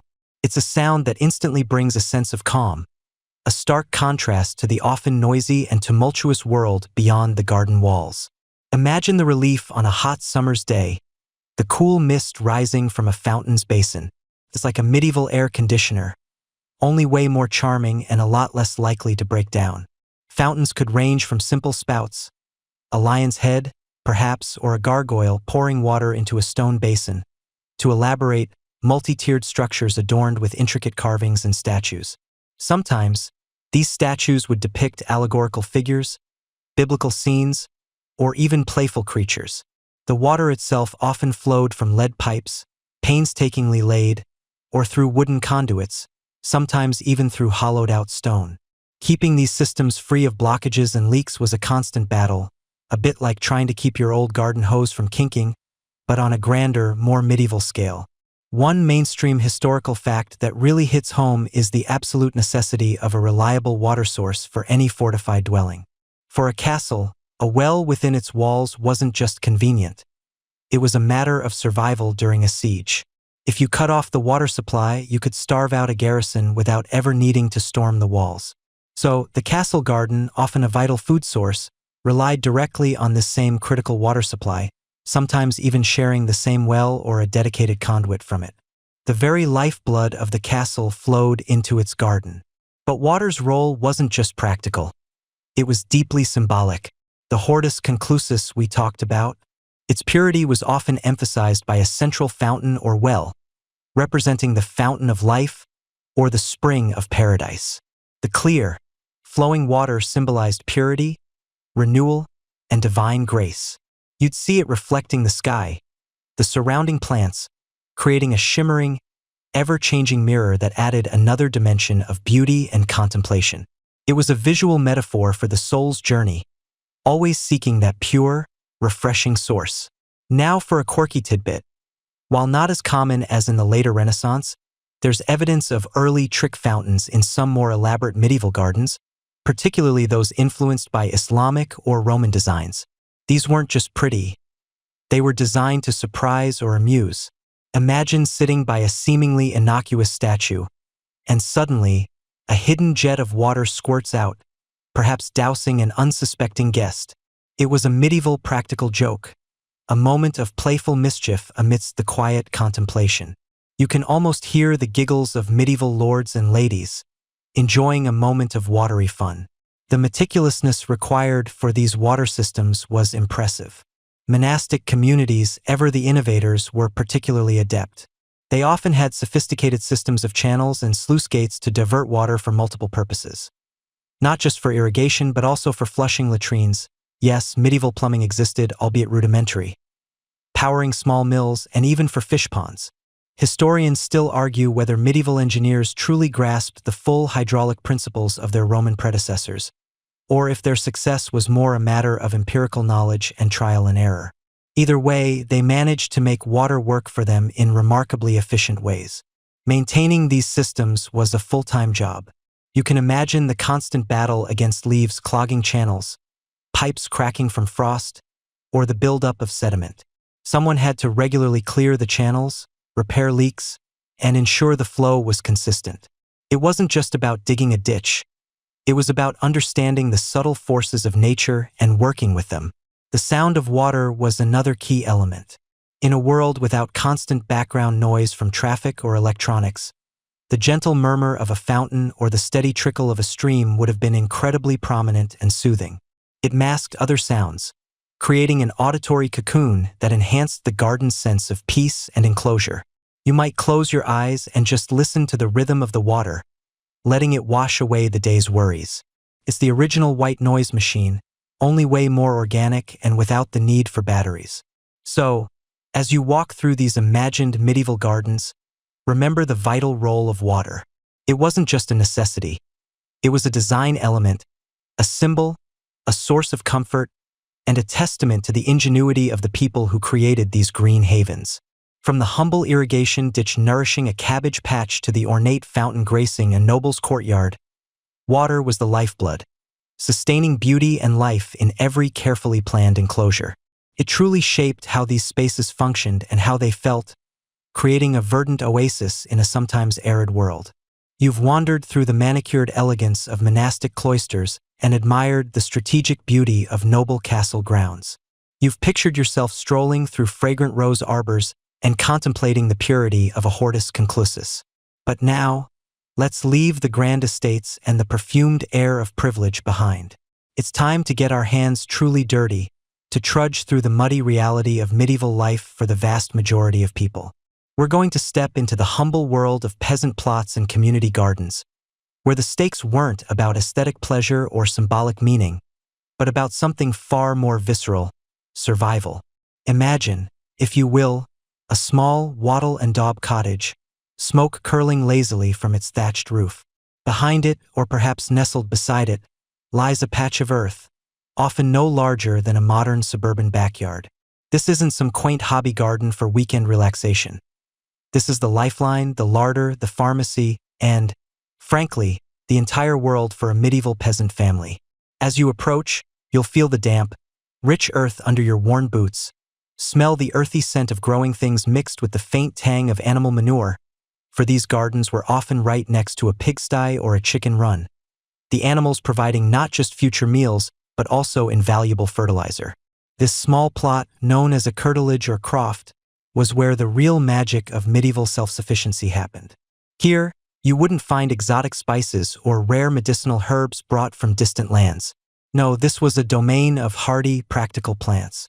You'd see rows of leeks, their green stalks reaching skyward, alongside robust cabbages, some perhaps already showing the telltale signs of a nibbling caterpillar. Peas and beans would climb up simple stakes, offering a much-needed protein boost. Root vegetables like parsnips and turnips would be buried deep, waiting for the cooler months. Carrots, though not always the bright orange we know today, they were more often purple or white, would also find their place. This was the original farm-to-table movement, except your table was probably just a rough-hewn board, and the farm was literally outside your door. Every inch of this precious ground was meticulously, painstakingly cultivated. You wouldn't have a fancy rototiller or a drip irrigation system.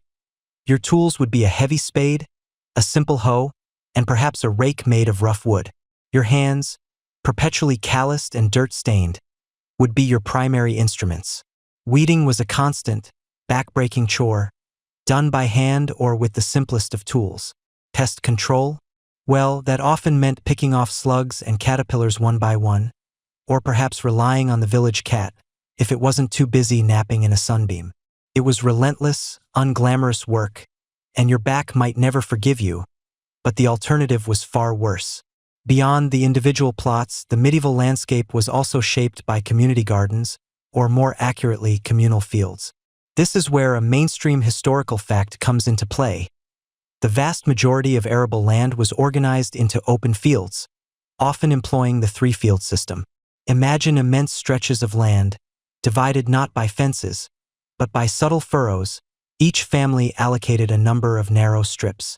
One field might be planted with winter wheat, another with spring barley, and the third left fallow, regaining its fertility. This system, while seemingly inefficient to modern eyes, was a cornerstone of medieval agriculture, ensuring shared risk and communal effort. It meant that while your personal garden provided your daily greens and herbs, the communal fields provided the essential grains that formed the bulk of your diet. And then there were the common lands, areas of shared pasture, woodland, or wasteland, vital resources for the entire village. Here, you'd graze your scrawny cow or a few sheep, forage for wild berries and nuts, collect firewood, and perhaps dig for clay or gather reeds for thatch. These were not gardens in the cultivated sense, but they were essential extensions of the community's larder and workshop. The use of these common lands was often governed by strict, unwritten rules passed down through generations, ensuring everyone got their fair share, or at least, as fair as things ever got in the Middle Ages. Historians still debate the precise proportion of a medieval peasant's diet that came directly from their personal garden plot versus the communal fields or lord's domain, highlighting the complex interplay of these different food sources. The humble garden plot wasn't just about food, though that was its primary function. It was also your local pharmacy. A quirky tidbit is that peasant gardens often included strewing herbs like sweet woodruff, tansy, or lavender. These weren't just for medicinal teas or cooking. They were literally strewn on the floor of homes to repel fleas, mask unpleasant odors, and generally make the cramped, often unsanitary living conditions a little more bearable. Think of them as the medieval equivalent of an all-natural air freshener and bug spray, all in one fragrant package. Every family had its own accumulated wisdom about which plant cured a headache, which eased a cough, or which could help a wound heal faster.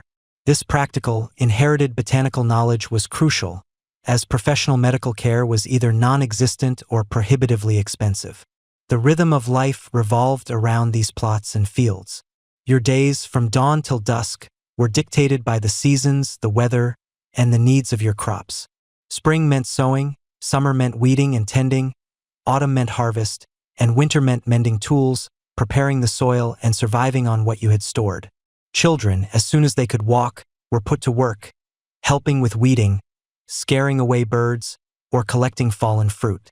There was no playtime in the modern sense.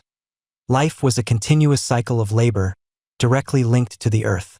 The social aspect of these gardens was different from the noble courts, but no less significant. While there weren't elaborate parties, there was a profound sense of community forged through shared labor. Villagers would help each other during planting and harvest times, lending a hand with a particularly stubborn patch of ground or helping to bring in a bumper crop. Neighbors might exchange seeds, share knowledge about a particularly effective remedy, or swap surplus produce. If your cabbages thrived but your beans failed, you might trade with a neighbor who had the opposite experience. This informal network of mutual aid was essential for collective survival.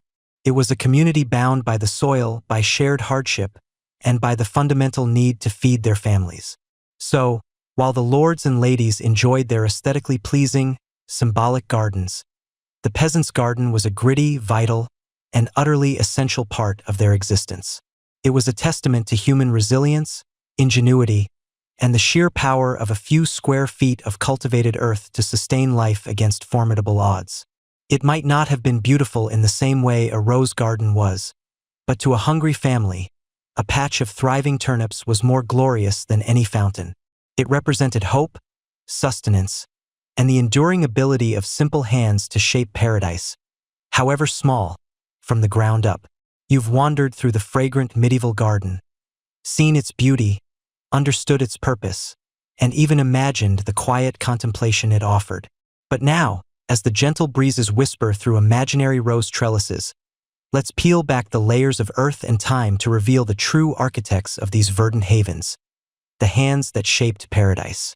These weren't the lords and ladies in their silken robes, delicately plucking a single bloom. Oh no, these were the forgotten, the calloused, the quiet toilers who, day in and day out, battled the elements to coax life from the soil. Imagine, if you will, the early morning mist still clinging to the ground, a chill in the air that bites at your exposed skin. You pull on rough woolen tunics, perhaps a leather apron, and step out into a world that demands immediate, physical engagement. There's no snooze button for the medieval gardener. The sun is your alarm, and the hungry mouths of the monastery or castle are your relentless deadline. You are, in essence, a living, breathing, dirt-covered testament to sheer, unadulterated grit. Who were these unsung heroes? Often, they were monastic brothers, their lives a disciplined rhythm of prayer and labor, for whom gardening was both a spiritual exercise and a practical necessity. These monks were, in many ways, the cutting-edge botanists and agriculturalists of their age, meticulously copying ancient texts on plant lore, experimenting with new cultivation methods, and preserving knowledge that might otherwise have been lost to the tumultuous tides of history. It's a mainstream historical fact that monastic communities were absolutely pivotal in maintaining and advancing horticultural practices throughout the medieval period, acting as living libraries and laboratories for all things green. They were the original plant parents, but without the cute terracotta pots and Instagram filters. Beyond the cloistered walls, you'd find a more diverse crew. In noble castles, paid servants and serfs would be assigned to garden duties, often under the supervision of a master gardener who might possess a rare, inherited knowledge of the craft. For the vast majority of people, the peasants, their own small plots were tended by family members, a communal effort where every hand, no matter how small or aged, played a vital role in putting food on the table. And let's not forget the independent gardeners who might hire themselves out, traveling from estate to estate, offering their expertise in exchange for coin or sustenance. Historians still argue whether the status and compensation of these non-monastic, professional gardeners truly reflected the invaluable skill set they possessed, or if they were largely seen as just another form of manual labor. You can almost hear the academic papers being hotly debated over lukewarm medieval ale. Now, let's talk about the tools of the trade. Forget your shiny, ergonomic spades and your automated irrigation systems. You're working with implements that are, by modern standards, incredibly basic, yet in the hands of a skilled gardener, remarkably effective. You'd wield a heavy, iron-tipped wooden spade, designed for digging and turning stubborn earth. Imagine the sheer muscle required to break new ground or prepare a large bed, often without the benefit of a modern rototiller. Your back would ache, your shoulders would burn, and your hands would develop calluses that could probably stop a medieval arrow. There would be hoes, of course, with long wooden handles and broad, flat iron blades for weeding and shaping rows. Rakes, too, with wooden or iron teeth, for leveling soil and gathering debris. Pruning knives, sharp and often curved, were essential for maintaining fruit trees and roses, a delicate art that required precision and patience. And for watering, no fancy hoses here. You'd be lugging heavy wooden buckets or perhaps a simple watering can, filled from a well, stream, or cistern, back and forth, ensuring every thirsty plant received its due. It's enough to make you appreciate your garden hose on a hot summer day, isn't it? No Roomba for your rose petals back then, just pure, unadulterated human effort. The skills these gardeners possessed were not merely physical. They were intellectual, intuitive, and deeply rooted in observation. They had to be keen meteorologists, understanding the nuances of local climate and how it affected planting schedules. They were soil scientists, though without the fancy lab equipment, knowing by touch and smell which earth was rich and which needed amendment. They understood crop rotation long before it was formally codified, instinctively knowing that certain plants replenished the soil while others depleted it. They knew how to propagate plants from seed, cuttings, and root divisions, a painstaking process that required a deep understanding of each species. Consider, for a moment, the sheer labor involved in creating and maintaining a medieval garden, especially one of the grander ones we've discussed. Before planting, there was the monumental task of clearing the land, removing rocks, stumps, and wild growth, often with nothing more than picks, shovels, and brute force. Then came the preparation of the beds. Digging, turning, enriching the soil with manure, a fragrant, if effective, task, and shaping the raised beds that were so common. All this before a single seed was even sown. Once planted, the work never ceased. Weeding was a constant, back-breaking battle against nature's relentless desire to reclaim cultivated ground. Watering, as mentioned, was an endless chore. Pest control was a far cry from today's chemical sprays. These gardeners relied on companion planting, hand-picking insects, and sometimes, rather quirky methods. For instance, a fringe tidbit for you. Some medieval gardeners believed that hanging a dead toad or a piece of garlic near a plant would deter pests, or that planting certain herbs at specific moon phases would ensure a bountiful harvest. Talk about a holistic approach. Then there was the seasonal rhythm. Planting in spring, tending through summer, harvesting in autumn, and preparing for winter. Pruning trees, training vines, repairing fences, mending trellises. Every task was manual, repetitive, and demanding. It's hard to imagine the physical conditioning these individuals must have had. Their daily routine would put even the most dedicated modern gym-goer to shame. They were the original functional fitness enthusiasts, whether they liked it or not. Despite the toil, there was an artistry to their work. These were not just farmers.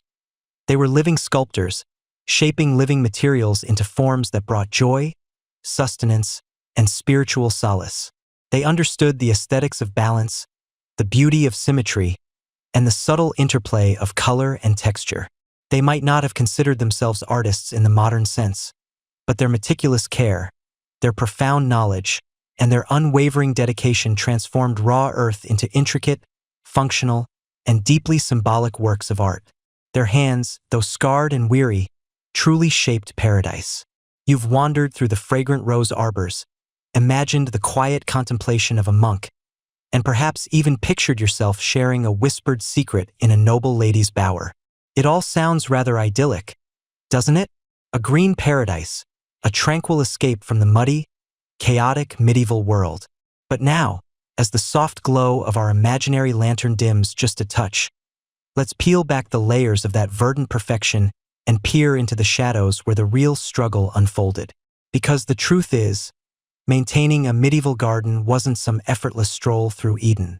Oh no, it was a relentless, often brutal, and always ingenious battle against the very forces of nature these gardens sought to tame.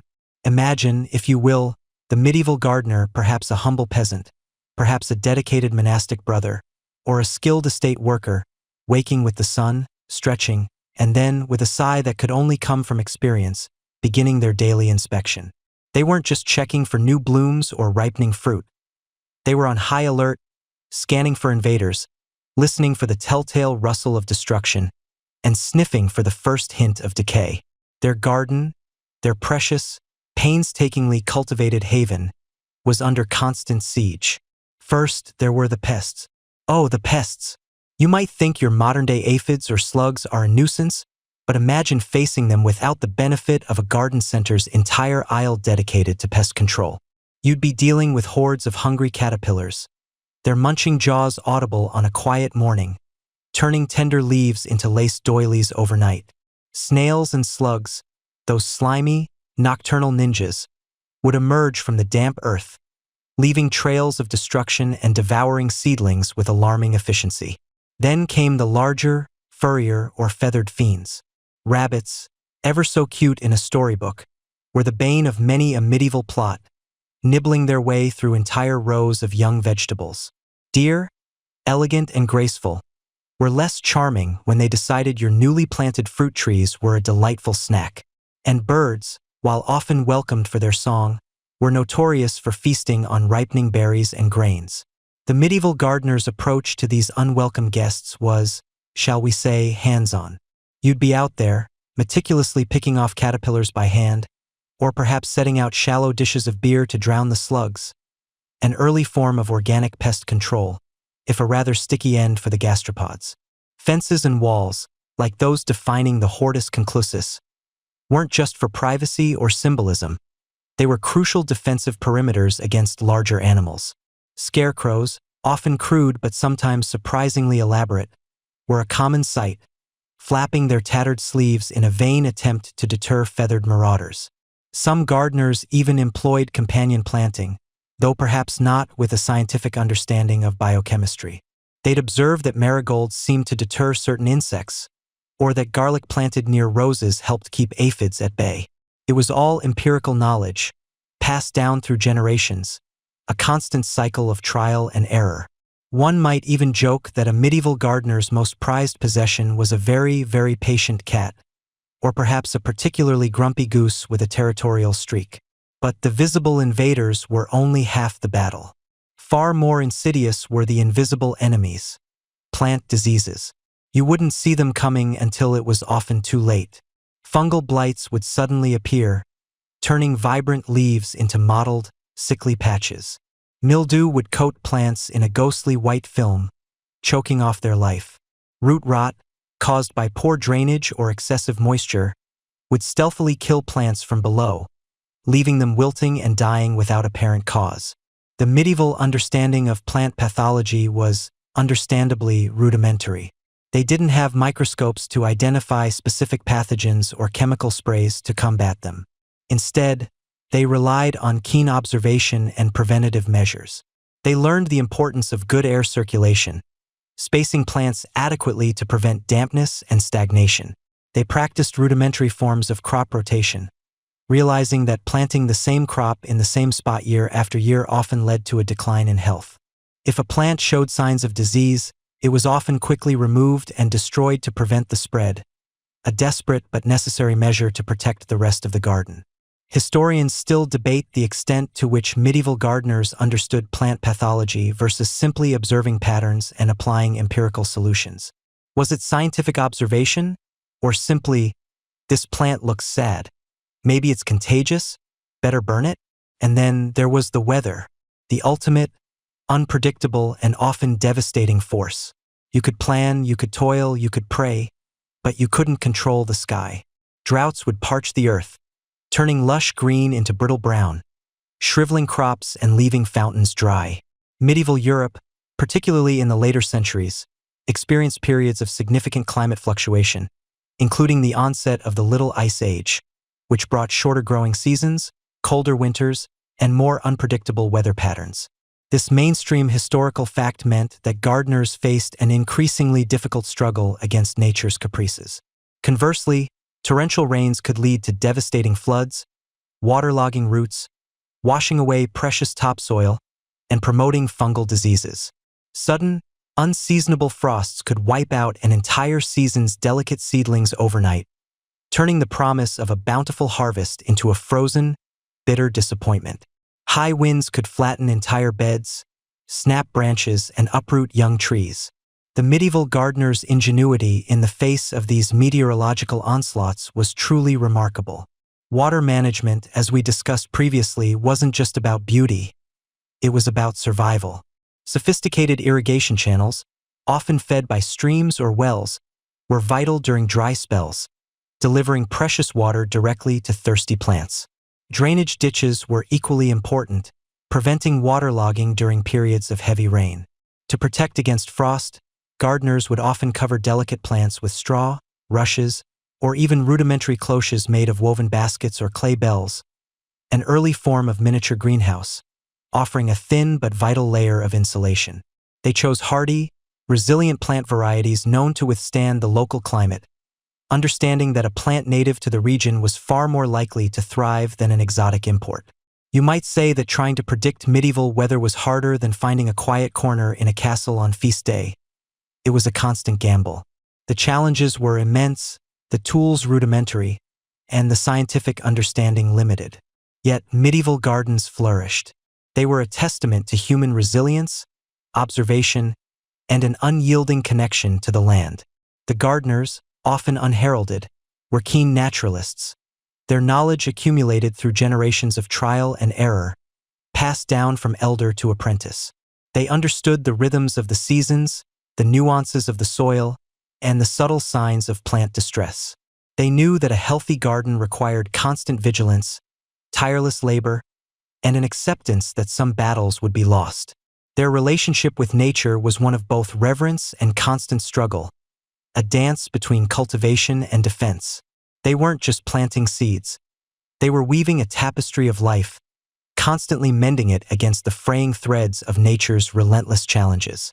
And in doing so, they not only fed themselves and their communities but also laid the groundwork for future generations of gardeners, teaching us the enduring lesson that paradise, even a small one, is always earned through diligent hands and a resilient spirit. You've journeyed through the quiet cloisters and the bustling castle courtyards, explored the sacred symbolism and the earthy practicality of medieval gardens. You've felt the rough bark of a fruit tree, imagined the scent of medicinal herbs, and heard the gentle plash of a fountain. But as the sun dips low and the shadows lengthen, you might find yourself wondering, did all that meticulous planning, all that backbreaking labor, all that profound meaning simply vanish with the rise of new eras? Did the age of chivalry just pack up its trowels and call it a day? Not by a long shot. You see, the medieval garden, in all its walled-off, herb-scented glory, wasn't just a fleeting trend. Oh no, it was, in fact, the quiet, unassuming grandparent of nearly every green space you cherish today. It laid down foundational groundwork, brick by brick, plant by plant, for what would become landscape architecture as we know it.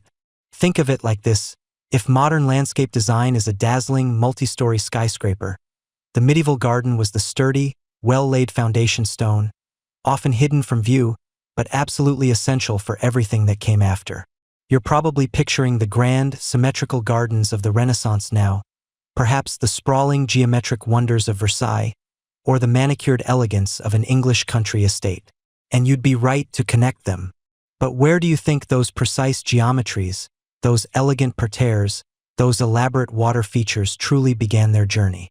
They didn't just spring into existence fully formed, like Athena from Zeus's head. They evolved. Consider the medieval concept of the hortus conclusus, the enclosed garden. This wasn't just a pretty idea.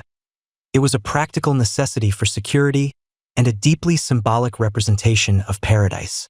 Well, that idea of defining and containing space, of creating a distinct, ordered world within a larger, wilder one, carried straight into the Renaissance. You might observe how the Renaissance gardens, particularly in Italy, took that enclosed, ordered space and just supersized it. They added grander walls, more elaborate gates, and a newfound obsession with perspective and axial planning. But the principle of an ordered, human-designed sanctuary, separate from the untamed wilderness, was already firmly planted in the medieval mind. It's like the medieval garden said, "I like my privacy," and the Renaissance garden replied, "Me too, but make it fashion." And what about those geometric layouts? You remember the simple, often square or rectangular beds of the monastic gardens, perhaps crisscrossed by paths. These were not just for ease of access. They were expressions of order and human control over nature.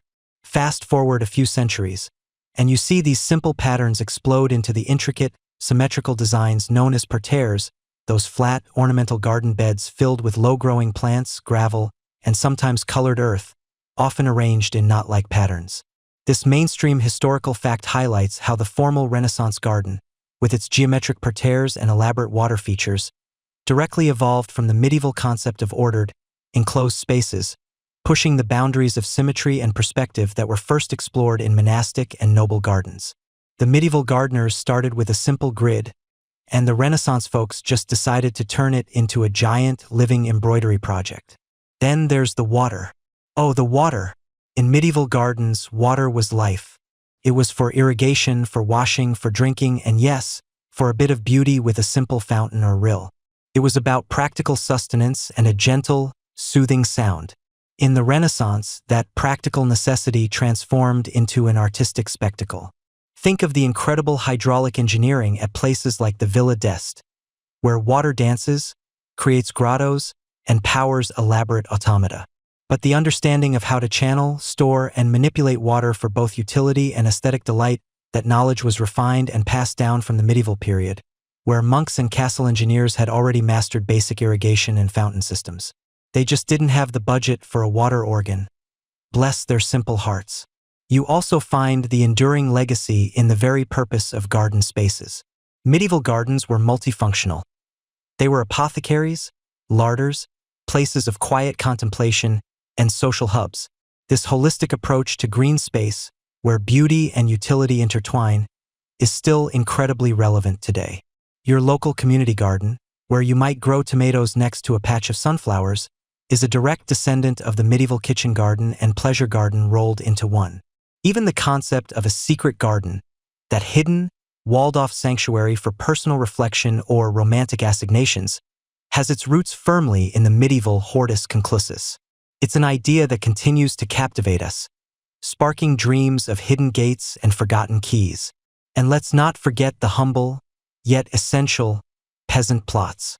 While often unrecorded and less grand, these small, intensely cultivated spaces were vital for survival.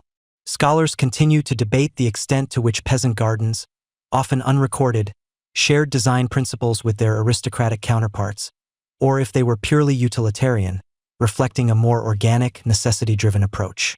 But what is clear is that the idea of a personal patch of earth, tended for sustenance and simple beauty, persisted.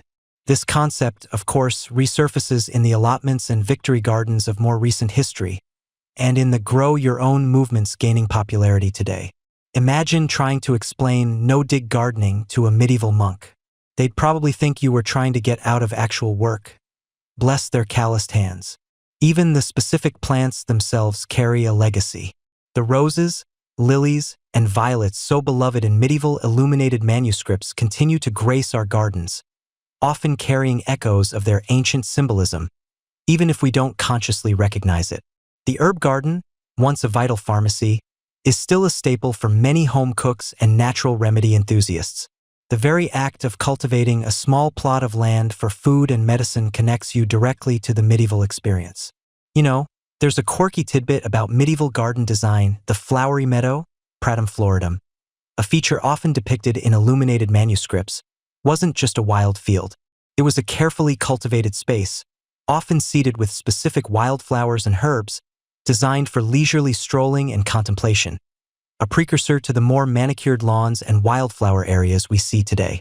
This shows that even wildness was curated, a subtle nod to the enduring human desire to shape nature, even when pretending not to. So next time you're scrolling through Pinterest for garden inspiration, just remember, those new trends? Probably just a medieval idea wearing a slightly shinier, less mud-stained tunic. So, as you drift deeper into the comfortable embrace of your blanket, consider this. The medieval garden wasn't just a fleeting historical curiosity. It was a living, breathing blueprint. Its principles of enclosure, order, utility, beauty, and symbolic meaning were meticulously preserved, adapted, and expanded upon by subsequent generations of gardeners and designers. From the grand avenues of Baroque landscapes to the intimate courtyards of modern homes, from the public parks where you stroll to the raised beds in your own backyard, you are walking through a legacy that began centuries ago, in a world shaped by the quiet, enduring power of the medieval garden.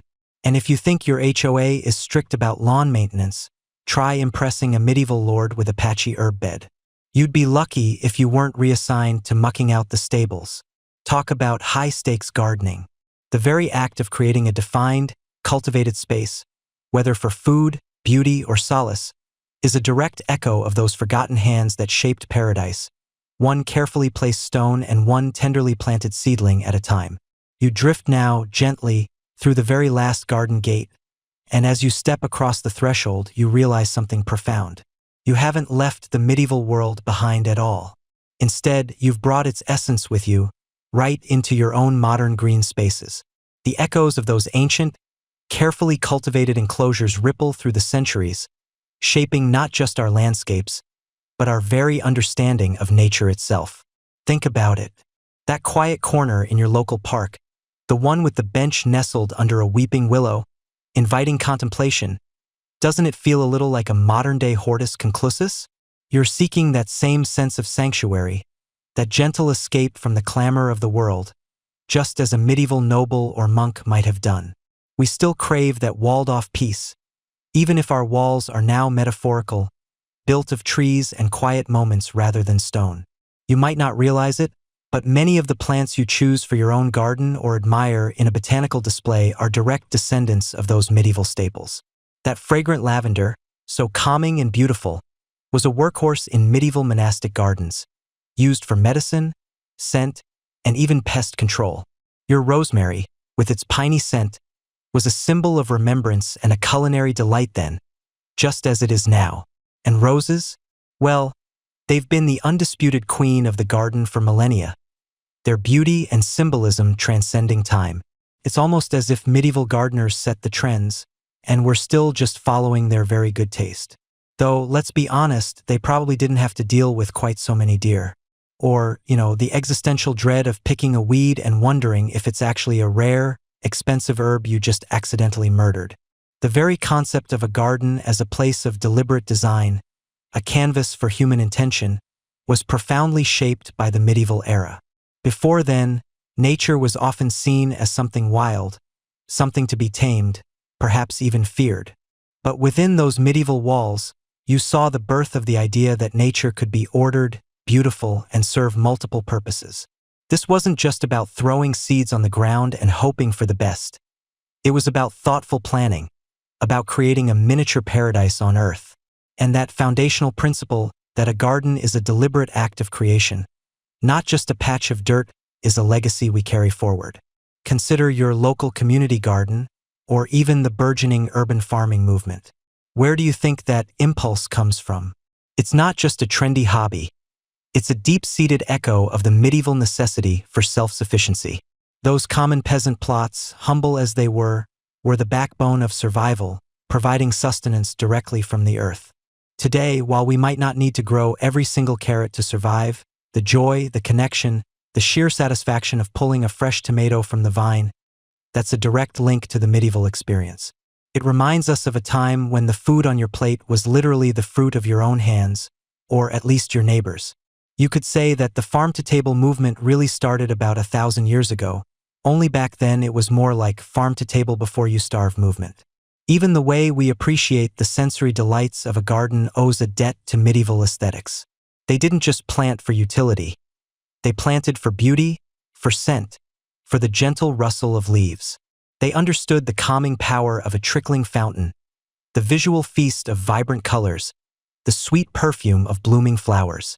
When you pause to inhale the scent of a jasmine vine or close your eyes to listen to the buzz of bees in a lavender bush, you are, in a very real sense, communing with the spirit of a medieval garden. They taught us to truly experience nature, not just observe it. One mainstream historical fact that beautifully illustrates this enduring legacy is the evolution of botanical gardens. While the earliest true botanical gardens with a scientific focus emerged in the Renaissance, their roots are firmly planted in the medieval monastic and physic gardens. These were the places where plants were systematically collected, studied, and cultivated for medicinal and practical purposes. The University of Pisa's Ordo Botanico, founded in 1544, is often cited as the first academic botanical garden, but it built directly upon centuries of meticulous plant knowledge compiled and preserved by medieval scholars and monks. You can almost picture a monk, centuries ago, carefully labeling his herbs, unknowingly laying the groundwork for the vast, diverse botanical collections we marvel at today. Now for a quirky tidbit.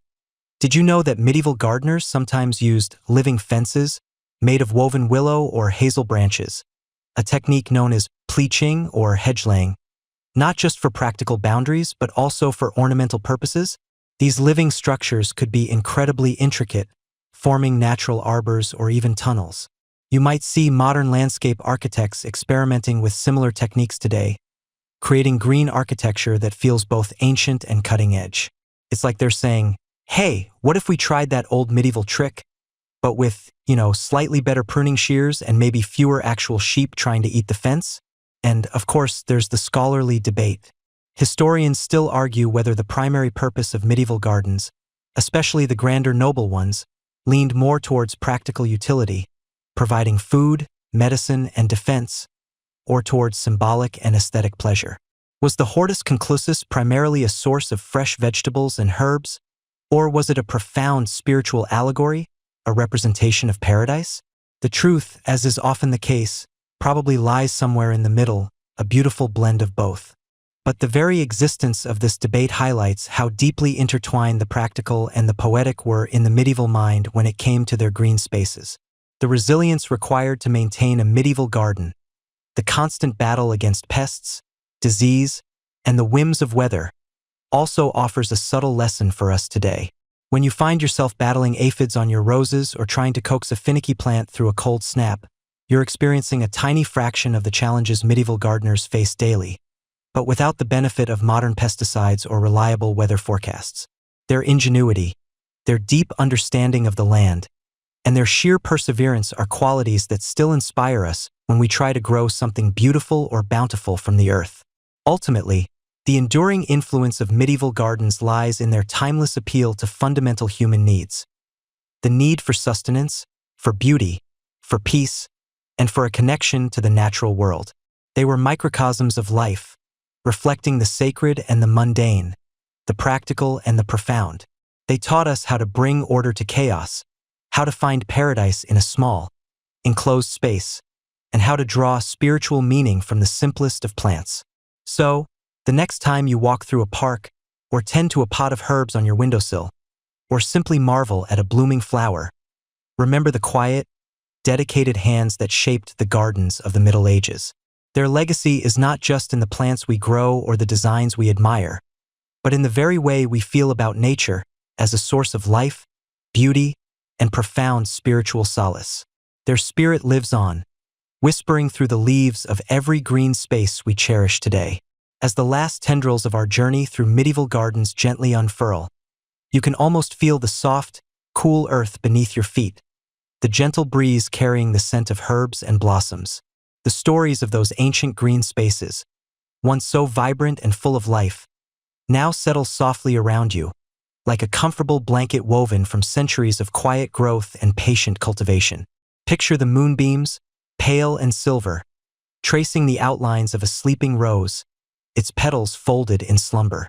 Imagine the hush that falls over a medieval cloister garden at dusk. The only sounds the rustle of leaves and the faint murmur of a distant fountain, a lullaby whispered by water. Allow your mind to wander, to trace the intricate patterns of knot gardens, or the simple, honest rows of a peasant's plot, each one a testament to human connection with the earth. There is a deep, enduring peace in these images, a sense of timelessness that transcends the turning of the ages. You carry with you now the understanding that the gardens of the past are not truly gone. They live on in every green space we tend, every seed we sow, every moment of quiet contemplation we find amidst the rustling leaves. Let the gentle whispers of history guide you, wrapping you in a comforting embrace. Close your eyes and feel the soft, cool earth beneath you, a pillow of ancient wisdom. All is calm, all is quiet,